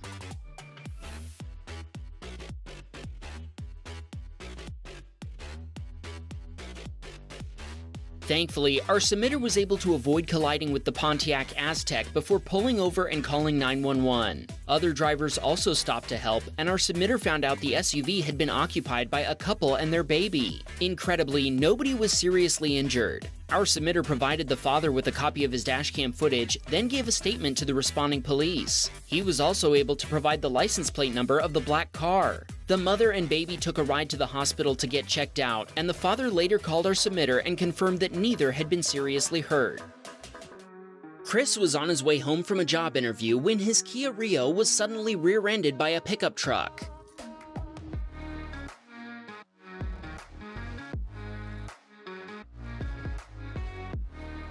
It doesn't look like the pickup driver even tried to slow down until the last second. Chris managed to keep his car in his own lane, but the pickup veered off into a ditch. Both vehicles were totaled. The pickup driver's insurance provider only paid for a rental car for Chris for a week, and his attorneys are now negotiating with them for a larger settlement. Unfortunately, this caused him to lose his pizza delivery job because he didn't have a car, and the restaurant's new management accused him of failing to communicate even though he told them about what had happened. Remember when I mentioned Chris had been heading home from a job interview? At his new job, he deals with no food, no customers, and he gets his own company vehicle. He sent along a shout out for his old manager Bean, who did a great job running the pizza restaurant until the new management came along and fudged it all up. This submitter was on his way to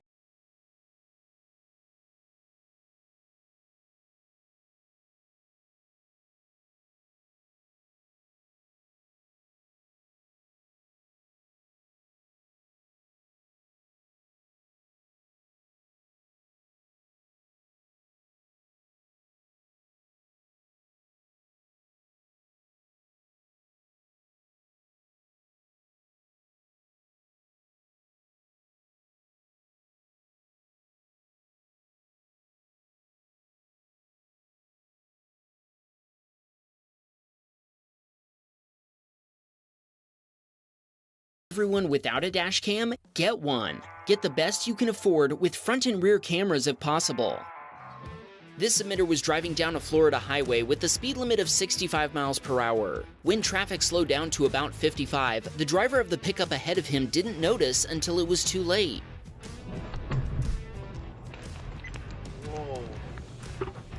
Even though the pickup driver tried to swerve around the red Nissan, it rear-ended the corner before continuing down the road. Out of the view of our submitter's dashcam, the red car then sideswiped a black SUV. All 3 drivers involved pulled over to exchange information. Our submitter called 911 before quickly uploading his dashcam footage so he could provide the link to the police and the involved drivers. And to us, of course. This submitter was headed home after filling up his tank. As he pulled out onto the road, the passenger of a pickup truck turning the other way flipped him off for no reason. So he returned the favor, admittedly not the best move. A while later, he noticed the same pickup racing up behind him. The driver overtook him before slamming on the brakes, bringing them both to a standstill. Then, the driver got out and started inviting our submitter to fight him. Instead of accepting this invitation, he drove around the deranged man to get away. When he did, the pickup driver slapped his side mirror, shattering the glass, cracking the cover, and chipping the passenger window. Our submitter pulled in front of him and took a quick video of his license plate with his phone. The pickup driver must have realized that he'd committed a crime because he reversed away as our submitter filmed him. Thanks to the dashcam footage, it didn't take long for our submitter to find the guy and take him to court. He never once showed remorse, repeating that this all could have been avoided if only our submitter hadn't flipped him off, as if he then had no choice but to react with violence. Needless to say, this excuse didn't work with the judge. The attacker has to pay our submitter almost $600 to fix his mirror, which is actually less than the total repair bill. I guess our submitter felt generous, even though the other guy doesn't feel bad at all. Tiago was driving in California and was proceeding through an intersection on a green light when another driver ran the light in front of him and he couldn't avoid T-boning them. Tiago told us he was on his way back from a mechanic after getting new tires and brake pads when this happened. When police responded, the other driver told them he'd been turning right, so they didn't give him a citation. Tiago's dashcam footage clearly shows that the other driver had been running a red light to make a left turn. By the way, you may recognize Tiago's name. He sent in the lead video we used in episode 134 too. In that footage, he recorded a pickup running a red light before T-boning a Mercedes making a left turn. This time, he T-boned a Mercedes, but the Mercedes driver was the one running a red light. We'll put a link to that episode at the end of this one, just in case you haven't seen it. Tiago told us his son Arthur, a big fan of our channels, made sure his dad sent us the dashcam footage from this incident. Thanks, Arthur. K0D was headed to a store to buy school supplies when a lady driving a Toyota Corolla failed to yield to traffic and pulled in front of him. He locked up his brakes and honked, but he couldn't stop fast enough to avoid a collision. The Toyota driver then smashed the gas, hopped a curb, and hit a parked Lexus before finally stopping. The lady in her 40s accused K0D of merging into her, and she even summoned family and friends to the scene to lie and say they'd seen the accident and that K0D was at fault. When the police arrived, they declared the Toyota driver at fault as soon as they saw the dashcam footage. They cited her for 3 separate infractions. Her insurance provider, Progressive, which happens to be the insurance provider for the Toyota and the Lexus owners as well, refused to provide him with a rental car, and they only offered him 1/3 of what the car was worth. They also won't replace the laptop he'd borrowed from his university that was damaged in the accident, and the university is now threatening to withhold his registration. Fortunately, K0D has hired an attorney, and they're currently fighting the insurance company for better compensation. Our first submitter was approaching an intersection he called notorious for collisions when an oncoming driver ran their red light before T-boning another SUV, sending it rolling through the air.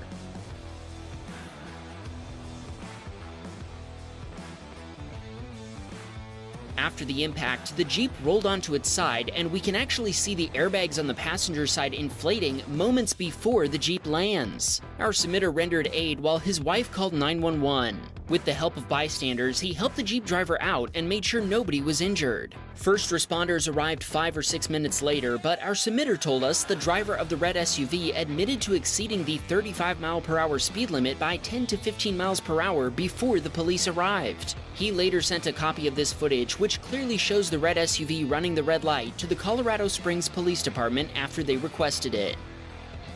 Sean was driving his Dodge Ram 2500 on his way to pick up his girlfriend from work when a turning box truck blocked his view of a GMC pickup turning into the road ahead of him. Thankfully, Sean was able to slam on the brakes, preventing the collision from being any worse. The other driver took full responsibility and apologized, and our insurance provider paid for the repairs to Sean's pickup. Thankfully, nobody was injured, including Sean's dog, who had been riding in the back seat. Fixing Sean's 2003 Dodge Ram 2500 cost $1,700 US. Michael had just gotten coffee from a local convenience store. When he left the parking lot, he ended up behind a Buick Century. While Michael was looking to the left to check for traffic, the Buick driver stopped at a yield sign for no reason.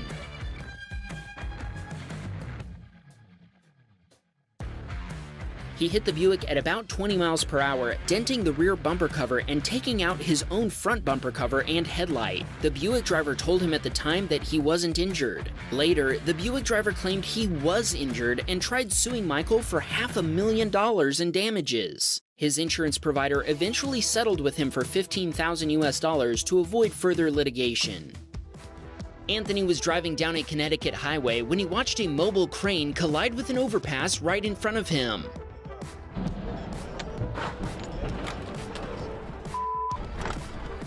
The partially extended crane arm smashed into the overpass, knocking a sign down to the highway below. The driver of a sedan barely escaped without damage, while Anthony ran over part of the sign before colliding with a barrier. He told us hundreds of thousands of dollars in damage was done to both the crane and the overpass. Incredibly, nobody was seriously injured in the incident.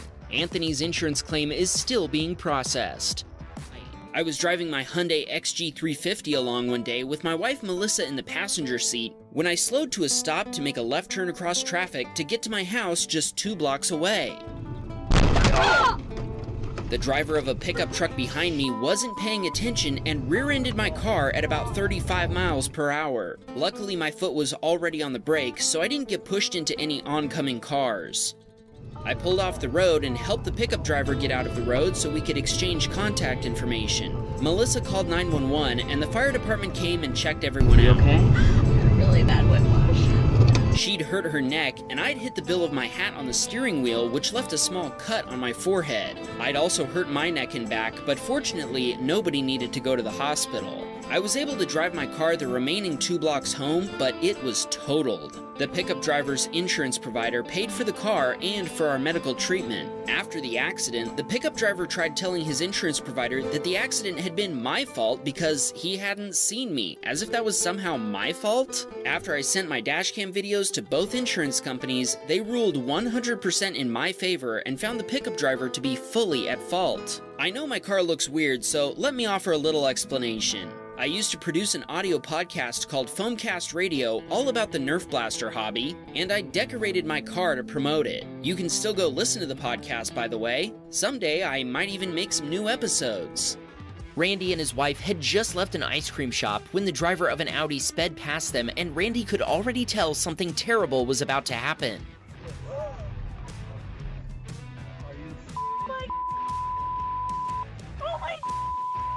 Even though Randy's BMW X5 was going over 40 miles per hour, the Audi flew by them before slamming into an SUV that had entered the road. Doubtless the crossing driver believed it was safe to cross, but evidently she didn't see the Audi. Randy and his wife stopped to check on everyone involved, and he told us there were 5 occupants in the Audi, including 2 teenagers and 2 young children. Some of them hadn't even been wearing seatbelts. He also told us that the police gave the Audi driver a field sobriety test while the driver of the red SUV was taken to the hospital. Randy gave the responding state trooper a copy of his dashcam video. Junior was headed home from a friend's house when the driver of a Ford Edge lost control before ricocheting off a guardrail. Before Junior had a chance to react, the SUV had ended up in front of his Honda Odyssey.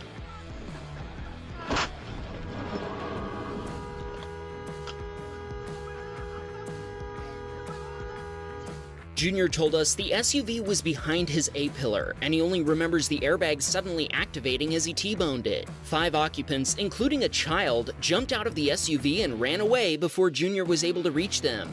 By the time police arrived a few minutes later, they had all disappeared into the night. The SUV was a rental, and the police are still searching for the people who'd been in it. Junior is now waiting to hear back from the police. Ryan was driving his Nissan Leaf when a young driver ran a red light that had been red for 20 seconds, T-boning Ryan at around 50 miles per hour. The car's safety systems activated, cutting off power from the traction battery.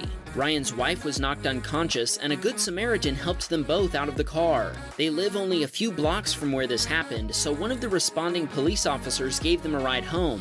Ryan then started the insurance process, which went smoothly. In fact, they got such a good deal on the settlement that Ryan actually made a nice profit off his car. He used the money to replace it with his dream car, a Tesla Model S P85D. Now that's an upgrade. By the way, see this liquid on the windshield? Ryan's wife had been trying Vietnamese milk tea for the first time that day, and she really liked the few sips she had, but she hasn't been able to stomach it since. Slowski was about to leave after picking up some food and was waiting at a red light when some guy he'd never seen before approached his car before slapping his headlight. Slowski told us his window was down, and after smacking his headlight, the guy tried to reach into his Honda Civic and grab him. Slowski pulled into the other lane and turned to get away from the guy, then headed into a parking lot. The original audio included copyrighted music, so we had to mute it, but it sounded to us like the guy said, "I want my money," before smacking Slowski's headlight. Thankfully, his meat flipper didn't cause any damage. David was driving along when a Mercedes-Benz cut across traffic.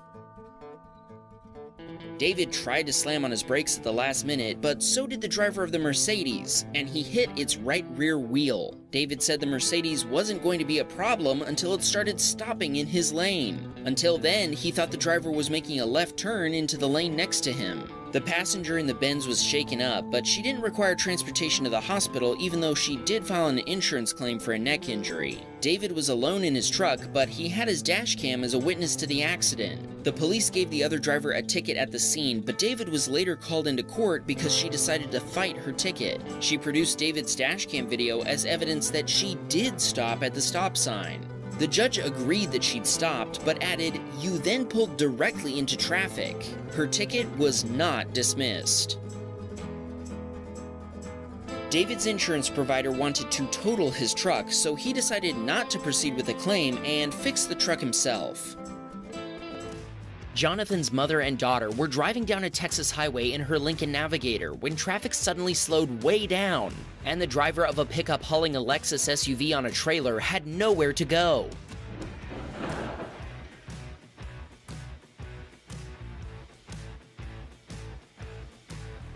To avoid rear-ending a car in the passing lane, the pickup driver plowed into the back of a semi-truck, obliterating the passenger side of the pickup and breaking the straps that were holding the SUV to the trailer.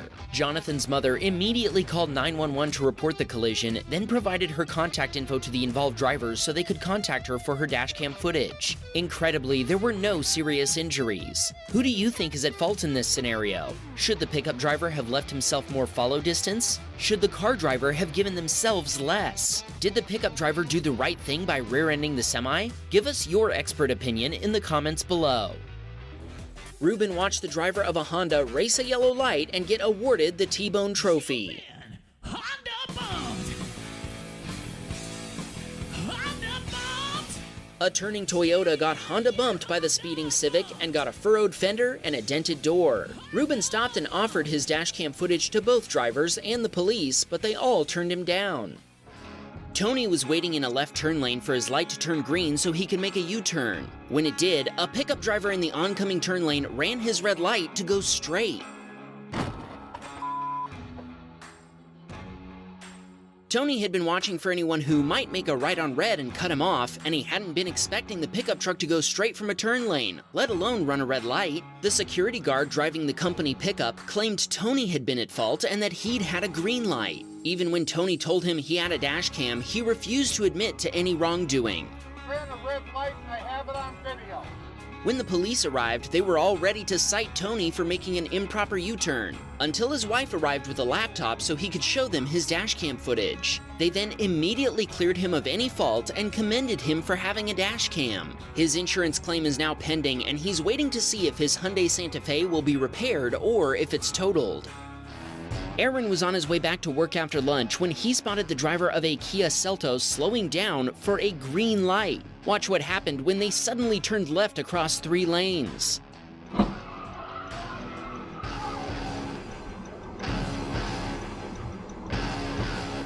The Kia driver turned into the path of a police SUV, sideswiping it as it was passing at approximately 60 miles per hour. Aaron stopped and checked on the police officer, and thankfully both he and the Kia driver were unhurt. After Aaron provided a witness statement to another police officer, he found out the cop who'd been hit had just finished his training period, and this was his first day on patrol by himself. What a way to kick things off. Want to see what happens when you start drinking at 6 in the morning? Keep watching. Matt was towing a trailer full of wooden fence posts when a Ford Explorer hopped a curb in reverse before plowing into his 2017 Jeep Wrangler.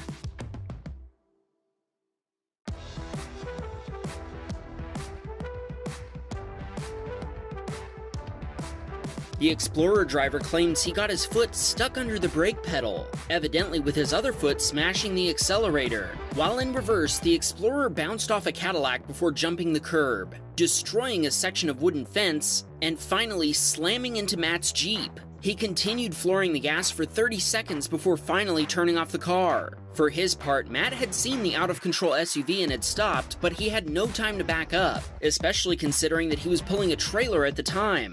Matt says the guy was very apologetic and couldn't figure out how his foot had gotten stuck like that, but Matt has a theory about that. After the police arrived, the Explorer driver was arrested for driving under the influence. Matt sent his dashcam footage to the other driver's insurance provider, and they paid to have the Jeep repaired after accepting responsibility. Matt says the guy's wife was way more upset with him than he was. We're all just glad the Explorer's steering wheel was turned to the left and not to the right. There was a kid's birthday party happening in the park on the other side of the parking lot when this all went down. This submitter's mother was taking her 4-month-old boxer puppy to get a bath from a dog groomer when she noticed that the pickup truck ahead of her was hauling a mattress and box spring that weren't very well secured.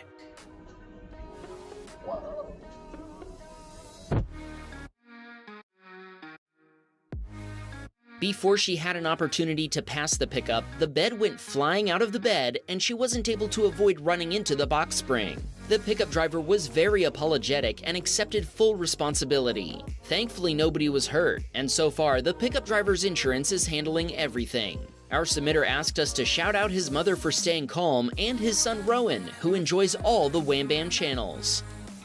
David was following behind his son while he was moving for college. Watch what happened when his son pulled out in front of another SUV driver who had the right-of-way.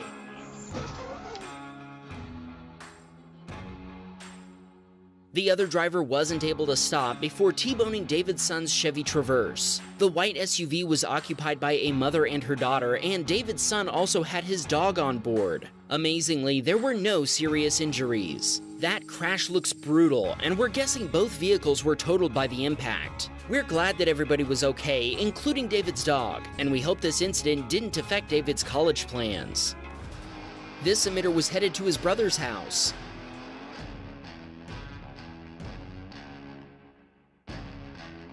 Another driver turned across 4 lanes of traffic and into the path of our submitter's Jeep, causing $22,000 in damage. The Jeep had to be towed away, but the other vehicle was still drivable. Amazingly, the other driver blamed our submitter for the fact that she'd pulled in front of him while he was moving at 55 miles per hour. Unsurprisingly, the police found her at fault, and her insurance provider paid for repairs and a rental. Mike was waiting at a traffic light when he spotted a driver coming from the left at high speed, and before he knew it, the car had wrecked into a light pole directly in front of him.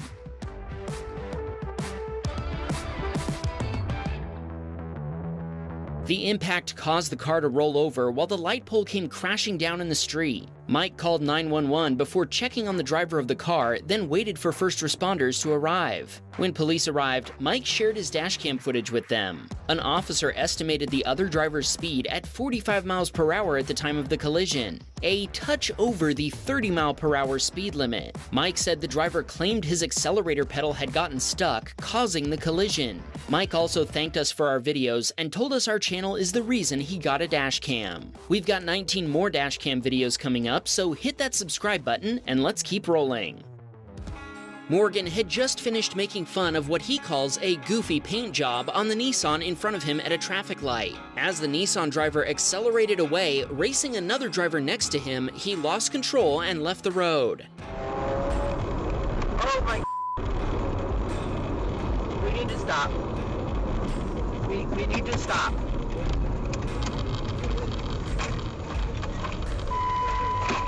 call 911.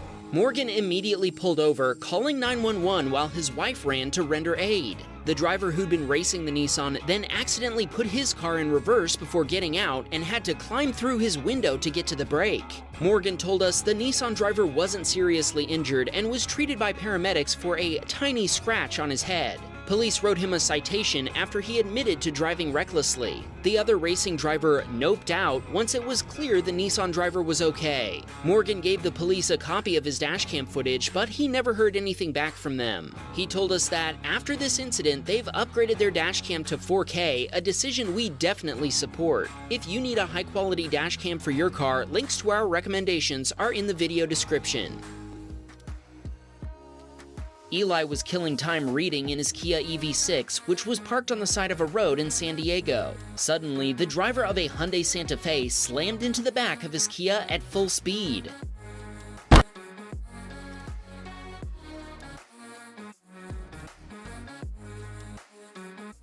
In case it isn't clear, the other driver crossed a striped safety margin and a bike lane before rear-ending Eli's EV6. The impact shoved it into a Toyota 4Runner and set off the Hyundai driver's airbags. Eli didn't manage to get the other driver's insurance info before paramedics rushed him away. But it turned out he had custom amateur radio operator license plates. Eli was able to Google them and get the guy's info in seconds. Rico was on his way home after picking up his son from school.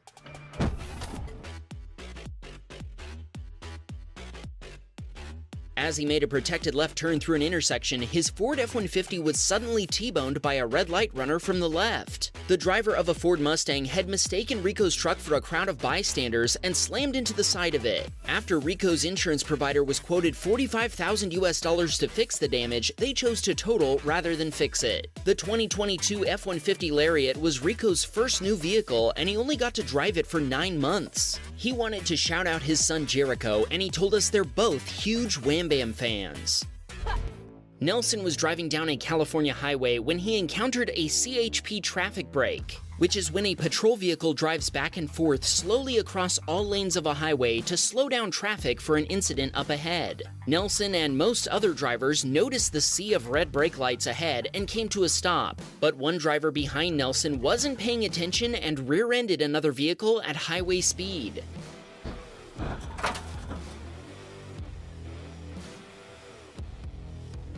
The vehicle that was initially hit was pushed past Nelson and into several other vehicles. Thankfully, Nelson wasn't involved in the collision. He was late for work, so didn't stay, but he hopes everyone else was okay. Natalie was headed to work on a sunny California morning when she witnessed a brutal 4-vehicle collision as she made her way toward downtown San Diego.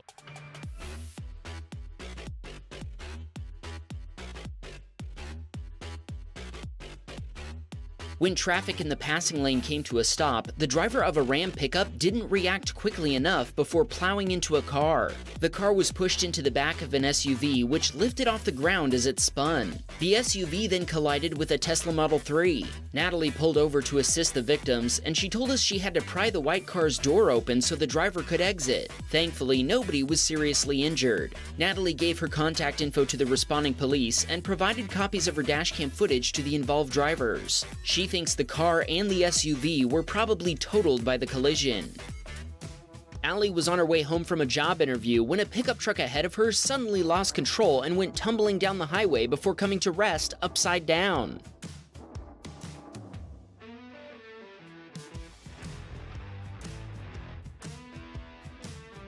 It's impossible to tell from the footage what caused the sudden loss of control, but the pickup scattered debris all over the interstate before stopping. Allie made sure the occupants were okay before calling 911. She stayed and gave a statement to the first responders. Thankfully, nobody was seriously injured in the wreck. What the heck is happening here? Let's go back to the beginning and find out.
was on his way to work in his Ford F-250 when he slowed down from 70 miles per hour to around 20 for traffic that was building up ahead of him. Sadly, the driver of the Hyundai behind him didn't notice until it was too late.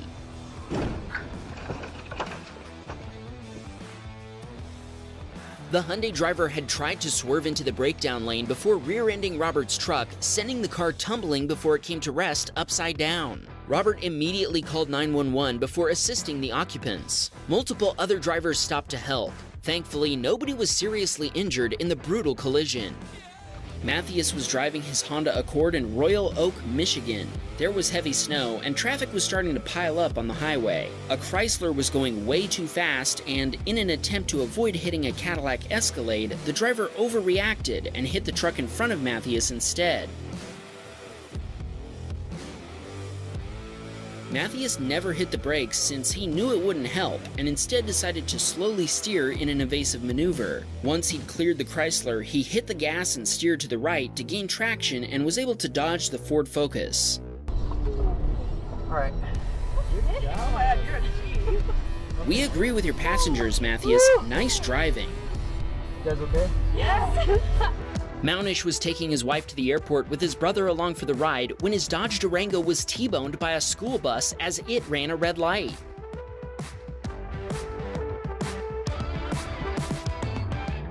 The impact of the school bus, which contained nobody except the driver, by the way, was hard enough to spin Mounish's Durango completely around. Sadly, the collision totaled the SUV, and Mounish's wife didn't make her flight. His dashcam footage clearly shows the bus didn't get a green light until after the collision. But police told Mounish they would have assigned Mounish the blame for the collision if not for his dashcam video. Mounish told us that after watching our videos, he installed his dashcam only 2 weeks before this happened. Thanks to the video proof that Mounish was in the right, the bus driver was found responsible for the collision. Today's first video comes to us from Paul in California, and while it may seem unremarkable at first, keep watching because this highway collision was captured from multiple angles and you'll only see them here. Paul was headed south on I-5 when he watched an SUV driver pit maneuver themselves off the front of a semi-truck before spinning off the highway.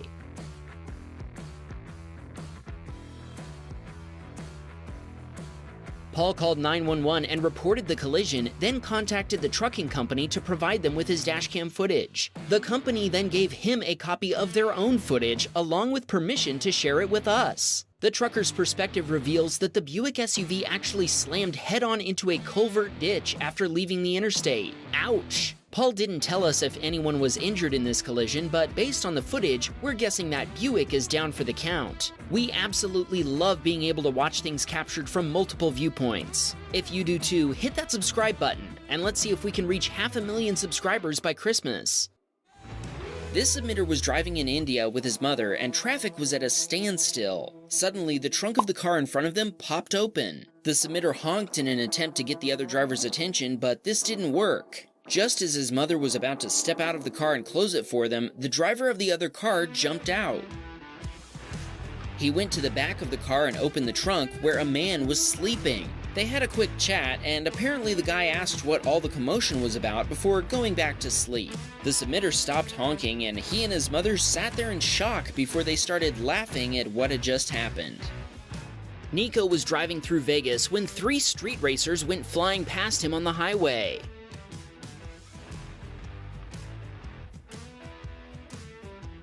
Before they could speed off, one sideswiped another vehicle, pushing it into a concrete barrier and sending sparks flying. Instead of stopping, the racing driver then took off. Once Nico recovered from the shock of what had happened, he called 911 and reported what he'd seen. He told us he saw multiple people stop to help the victim, who was able to safely pull over. Sadly, it seems that the driver responsible sped off into the night and was probably never held to account.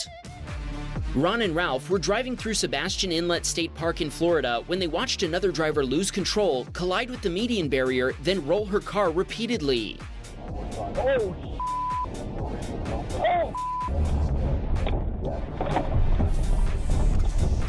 After the tumbling Toyota came to a stop, Ron and Ralph checked on the 2 occupants and discovered that neither was injured. Ron and a bystander had to pry the driver's door open so she could exit the car. Ron and Ralph provided their dashcam footage to the Florida State Trooper who responded, and they told us the highway was clear 30 minutes later. They wanted to thank Herman for buying them a dashcam. They also said they've been watching our videos on their For You page for a while, but it would mean the world to us if you'd subscribe. We appreciate the views, but clicking the subscribe button helps appease the almighty algorithm.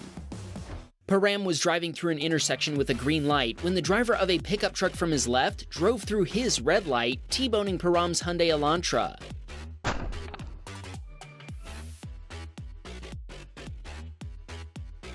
Param hit the brakes and swerved, but it wasn't enough to avoid the collision. Incredibly, neither he nor his passenger were hurt at all. His vehicle automatically summoned first responders, but that's when things got weird. The driver of the pickup immediately began accusing Param of running a red light. Once Param told him he had a dash cam, he suddenly went completely silent. The police ended up charging the pickup driver with careless driving. Sadly, Param's Elantra was totaled by the collision, but insurance covered the value of the vehicle plus the remainder of his loan. Tia was headed to her mother-in-law's house on her day off. After waiting patiently for a traffic light to turn green, she proceeded with her left turn only to be blindsided by a speeding SUV from her left. The Infiniti SUV flew through a red light and T-boned Tia's Jetta, destroying it in the impact. Witnesses claimed the SUV driver never applied the brakes, but that isn't visible in the dashcam video. After the Jetta was totaled, Tia replaced her VW with a cloud blue-wrapped Tesla Model Y named Cindy. She told us her whole family watches our videos, and thanks to us, most of them have dashcams. Eric sent us this footage from a dashcam in a company semi-truck.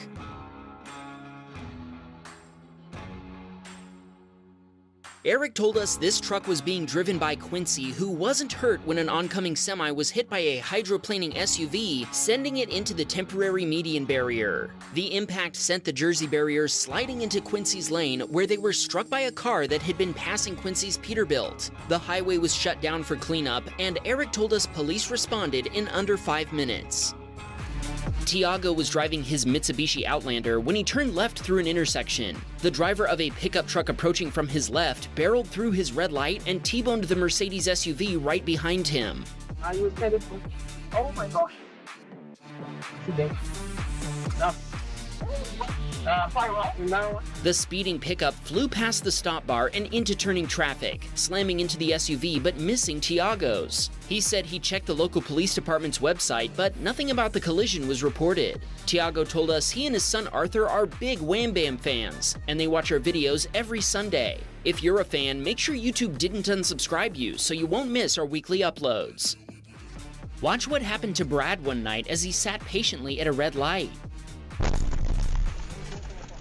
The driver of a white Subaru failed to slow down before slamming into the back of Brad's Subaru BRZ at high speed. Brad called emergency services, and first responders arrived within 10 minutes. Once the paramedics checked him for injuries, the police took Brad's contact info and sent him home. He told us they handled everything, including towing his wrecked car. The next day, he made a claim with his insurance provider. 5 days later, they totaled his BRZ, and 2 days after that, they deposited about $19,000 in his bank account. Brad still doesn't know what caused the collision, as the police refused to tell him anything else. What he does know is that the other vehicle's registration was canceled 2 days after the collision, so it's safe to assume it was totaled as well. Thanks to Australian privacy laws, we'll never know why the other driver didn't stop. Cody was driving with some friends in his Corolla and was waiting at a red light. When the crossing light turned yellow, an SUV from each direction raced the light and they struck each other head-on. While an SUV from the right entered the intersection during the yellow light to make a left turn, another SUV from the left ran the light the moment it turned red, slamming hard into the SUV from the right. Cody is first aid, CPR, AED certified, so he ran to check on the drivers. Thankfully, first responders arrived quickly and transported them both to the hospital. Cody told us they didn't seem seriously injured. He also told us our channel is the reason he bought a dash cam. Thanks, Cody. Dennis was driving his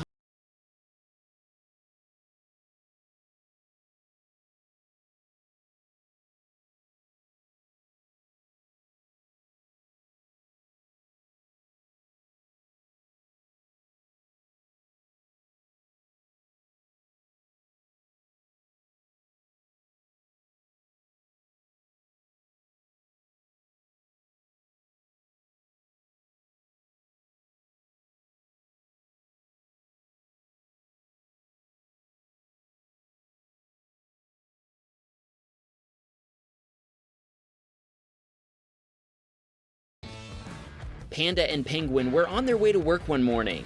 We're seeing Panda's view from his Toyota RAV4, and his wife Penguin was driving the Prius just ahead of him. Shortly after Panda left the highway to head to his job, he watched an SUV hit a patch of black ice before spinning out of control and colliding with the side of an oncoming semi-truck.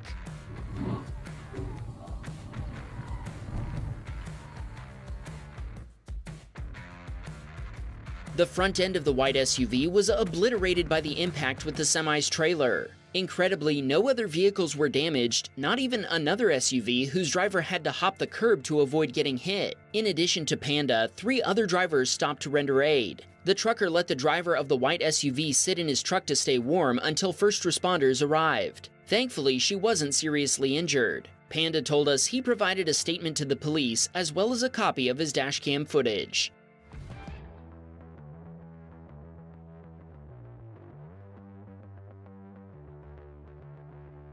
Our submitter told us he stopped and checked on the driver of the sedan before notifying the police of the collision. He told us the driver was crying, and he also pointed out that the driver of the SUV left the scene. Nathan was on his way home from school when another driver made an illegal left turn across his lane, and at 34 miles per hour in a 35 mile per hour zone, he slammed into the driver's side of the Honda Pilot.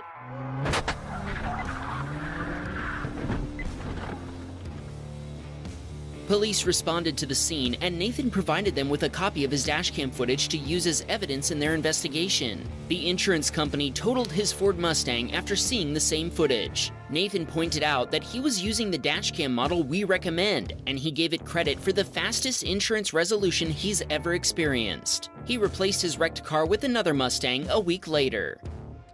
Herb was driving in Las Vegas when he watched another driver run a red light. That's not what this clip is about, though. While Herb was waiting for the light to turn green, as one does when at a red light, an oncoming driver ignored the red light and drove straight through it, getting T-boned in the process.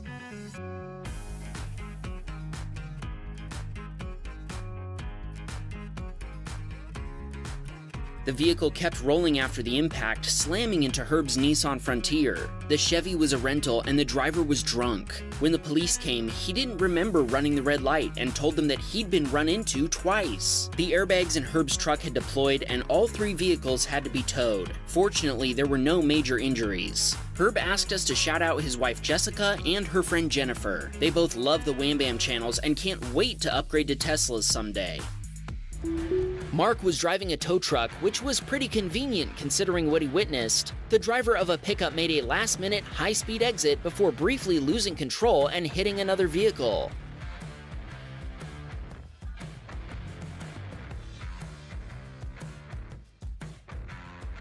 Mark stopped to check on the other driver and to see if he could decipher the pickup's license plate number from his dashcam footage. Thankfully, he was able to provide it to the Minnesota State Patrol. A man waited patiently for his traffic light to turn green before proceeding through the intersection. Wait, what happened? Let's take a look at the rear camera and see if we can tell why a man's Hyundai Kona suddenly spun out of control. A Nissan Leaf driver had run a red light, T-boning a man's SUV hard enough to push it into the pickup truck on his right. It's not until E-Man pulls out of the intersection that we can spot the red light runner's vehicle. A patrolling police officer came across the accident scene before anybody called 911, and E-Man gave them a copy of his dashcam video. E-Man's Iron Man Edition Hyundai Kona was nearly totaled, and repairs took 3 months and $14,000 to complete. Thankfully, nobody was seriously injured. Jade was driving a Freightliner semi-truck when the driver of a car lost control while avoiding a pickup truck that had slowed down to pull over on the left side of the highway.